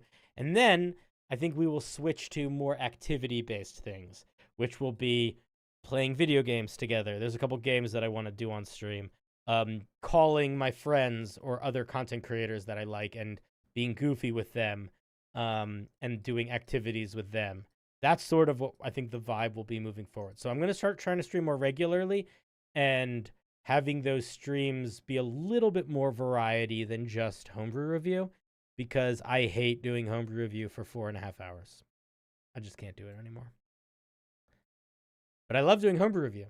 So it'll be a piece of the puzzle. But we're going to start playing some other games. And I'm trying to get other folks that I like in the space to do some collabby stuff so we can play games together, which I think will add to the entertainment value. Yeah, fighting for democracy, doing some hell diving, all that kind of stuff. I would call in, but I'm sick, and you're in a loopy state. Nah, don't worry about it. No. Just don't. You go be sick. Don't put yourself out. I'll buy a couch. Yeah, it'll be fun. And then we're going to be doing some fucking Red Dead RP. We're going to play The Big Walk. We're going to do, maybe we'll play Peak. And I've got some friends who are like more professional streamer than I am, that I might try to start doing some stuff with, because they have mentioned to me, they've been like, hey, let's do a thing. And I'm like, I don't really stream. But like, there's a guy called Blizzbear who's a good friend. There's a lady named Versace Co, who's a good friend. They're both streamy folk that I want to do stuff with. Repo? Maybe. I think it'll depend on what the crew wants to do.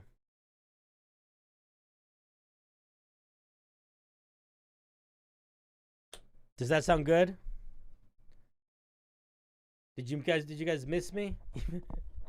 Even though this stream started as a fucking the beginning of this stream was a fucking nightmare. If you were here for the beginning of this stream, you're a champion. I found a new song that I really liked. You guys want to hear it?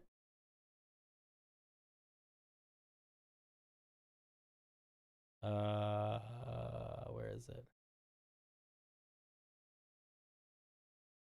Listen to this.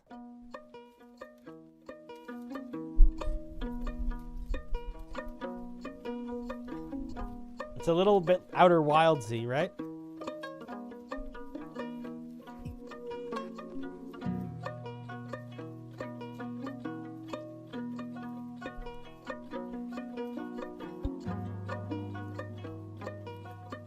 I like it. I gotta figure out what I'm gonna use it in. But I think it's just gonna become part of the rotation. I might turn this into my closing song. It's good. It's a little melancholy. Right?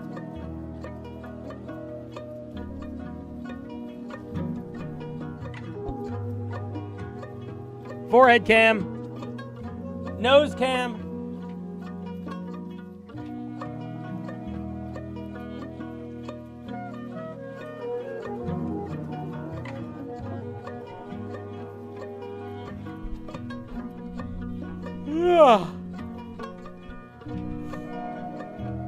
Yeah, it's a good song. I like it.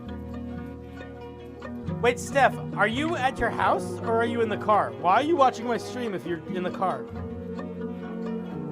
I'm not doing anything entertaining. Oh, here comes the piano.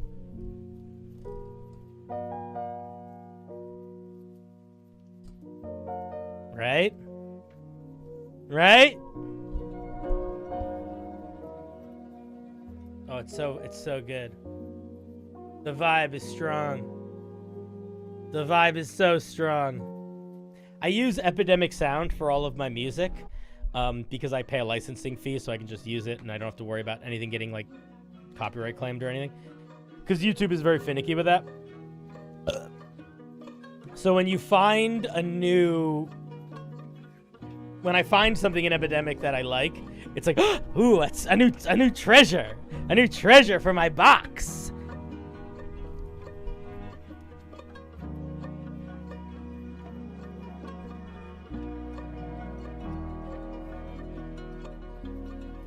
We could also play Mechabellum. I don't know if you guys like that game, but I love Mechabellum. That's the video game I want to play the most of these days. But it's very, very it's not a popular game. Usually when I go online, there's like 20 people playing. Maybe a couple more, but I like it. It's a fun game. Zach can't drive unless he listens to your voice. That makes sense. You know, me and Zach once drove for like 4 days on no sleep, half COVID, sick. And we still had fun together. What does that mean? Come on now. That's friendship. That's real friendship. It's good shit. Zach is the reason why I'm able to go to PAX Australia. You know that though, Steph.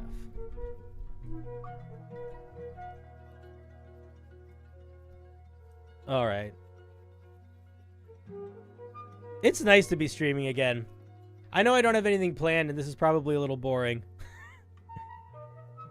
But I really did miss this.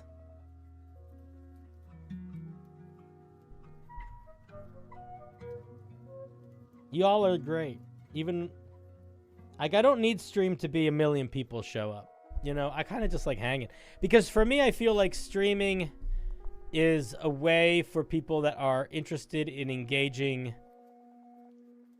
in a slightly more parasocial or hardcore way to do so. You know? And that song's over. And now I just want to listen to that song again.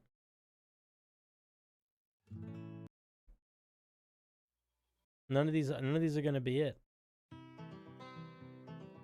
This is kind of nice too, though.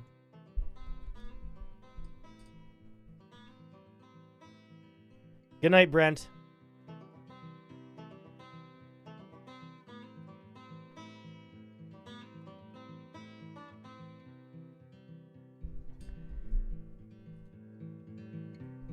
All right. Should we get out of here? Should we be done?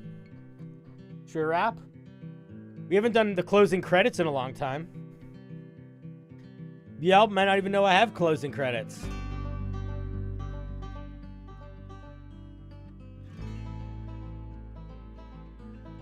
I'm playing all the ending sad. I'm playing all the sad ending. Oh, but it just got a little poppy. You want to hear? Oh wait, here. I'll show you. There's another song that I kind of think is a good ending song. Let me find it. We got to find. You know, I like looking for new ending songs. Where is it? Also, I'm making a music video for the We Are One song that's going to take a little while. Hey, what's up, Snow Saber-Toothed Leopard? Oh, you're one of my favorite leopards. We're still hanging for a little bit, dude. Wait, let's see if I can find this one song. What is it called? Nope.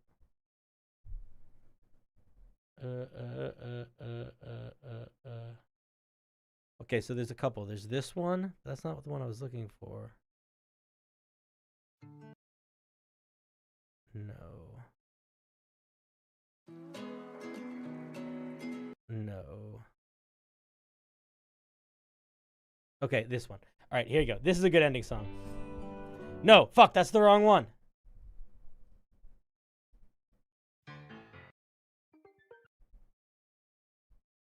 I'm gonna punch you so hard you cry. Why is this hard to find? This isn't it, but this is a good song too.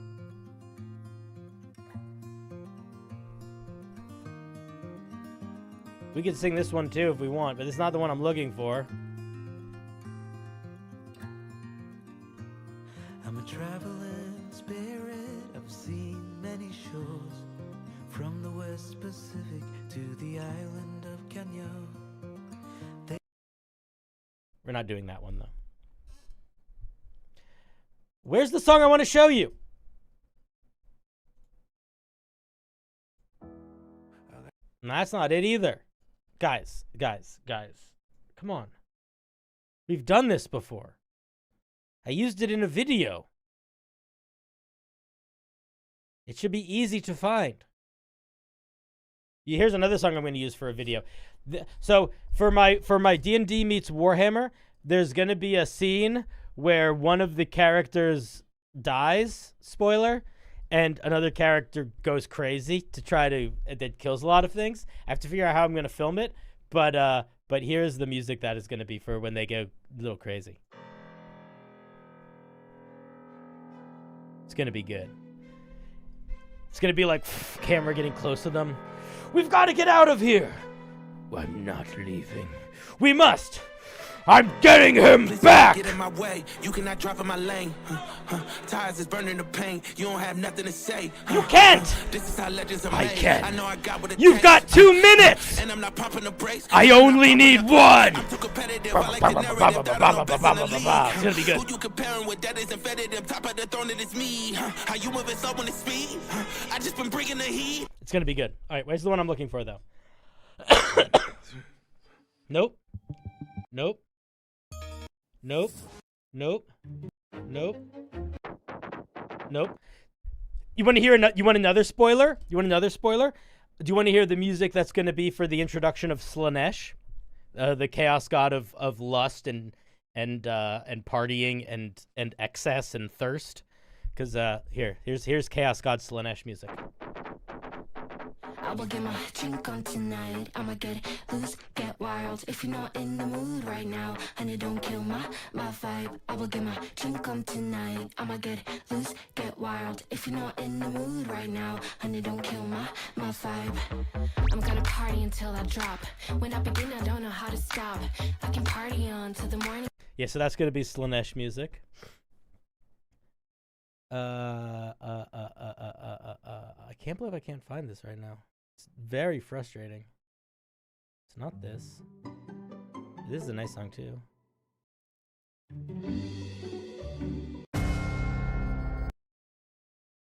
Okay.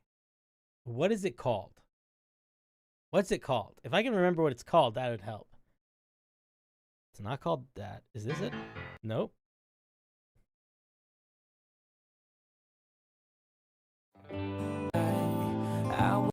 Nope. Nope.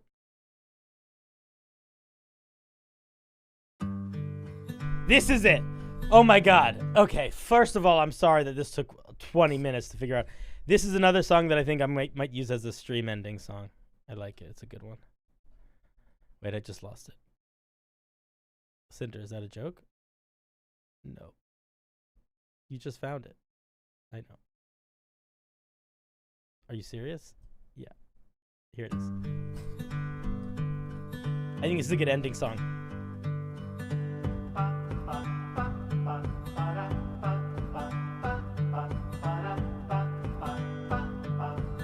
Little melancholy, little adventuring. I could never settle down too far away from my hometown. With my family I am bound. I stick by them till I'm in the ground.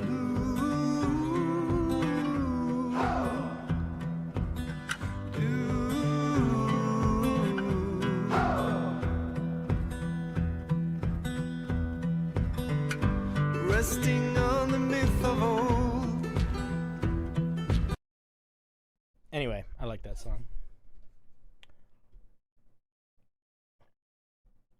Okay.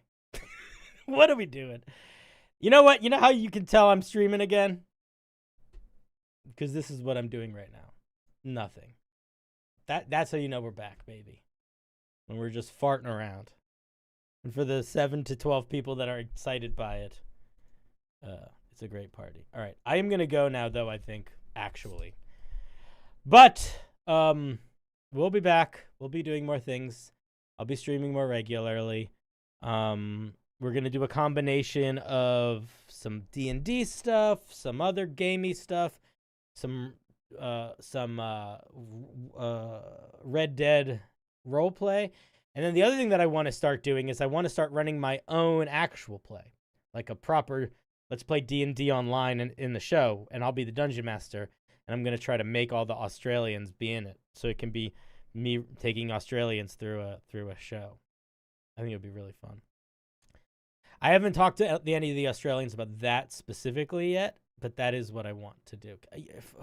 Where are you from, Steph? Of course. Fucking idiot.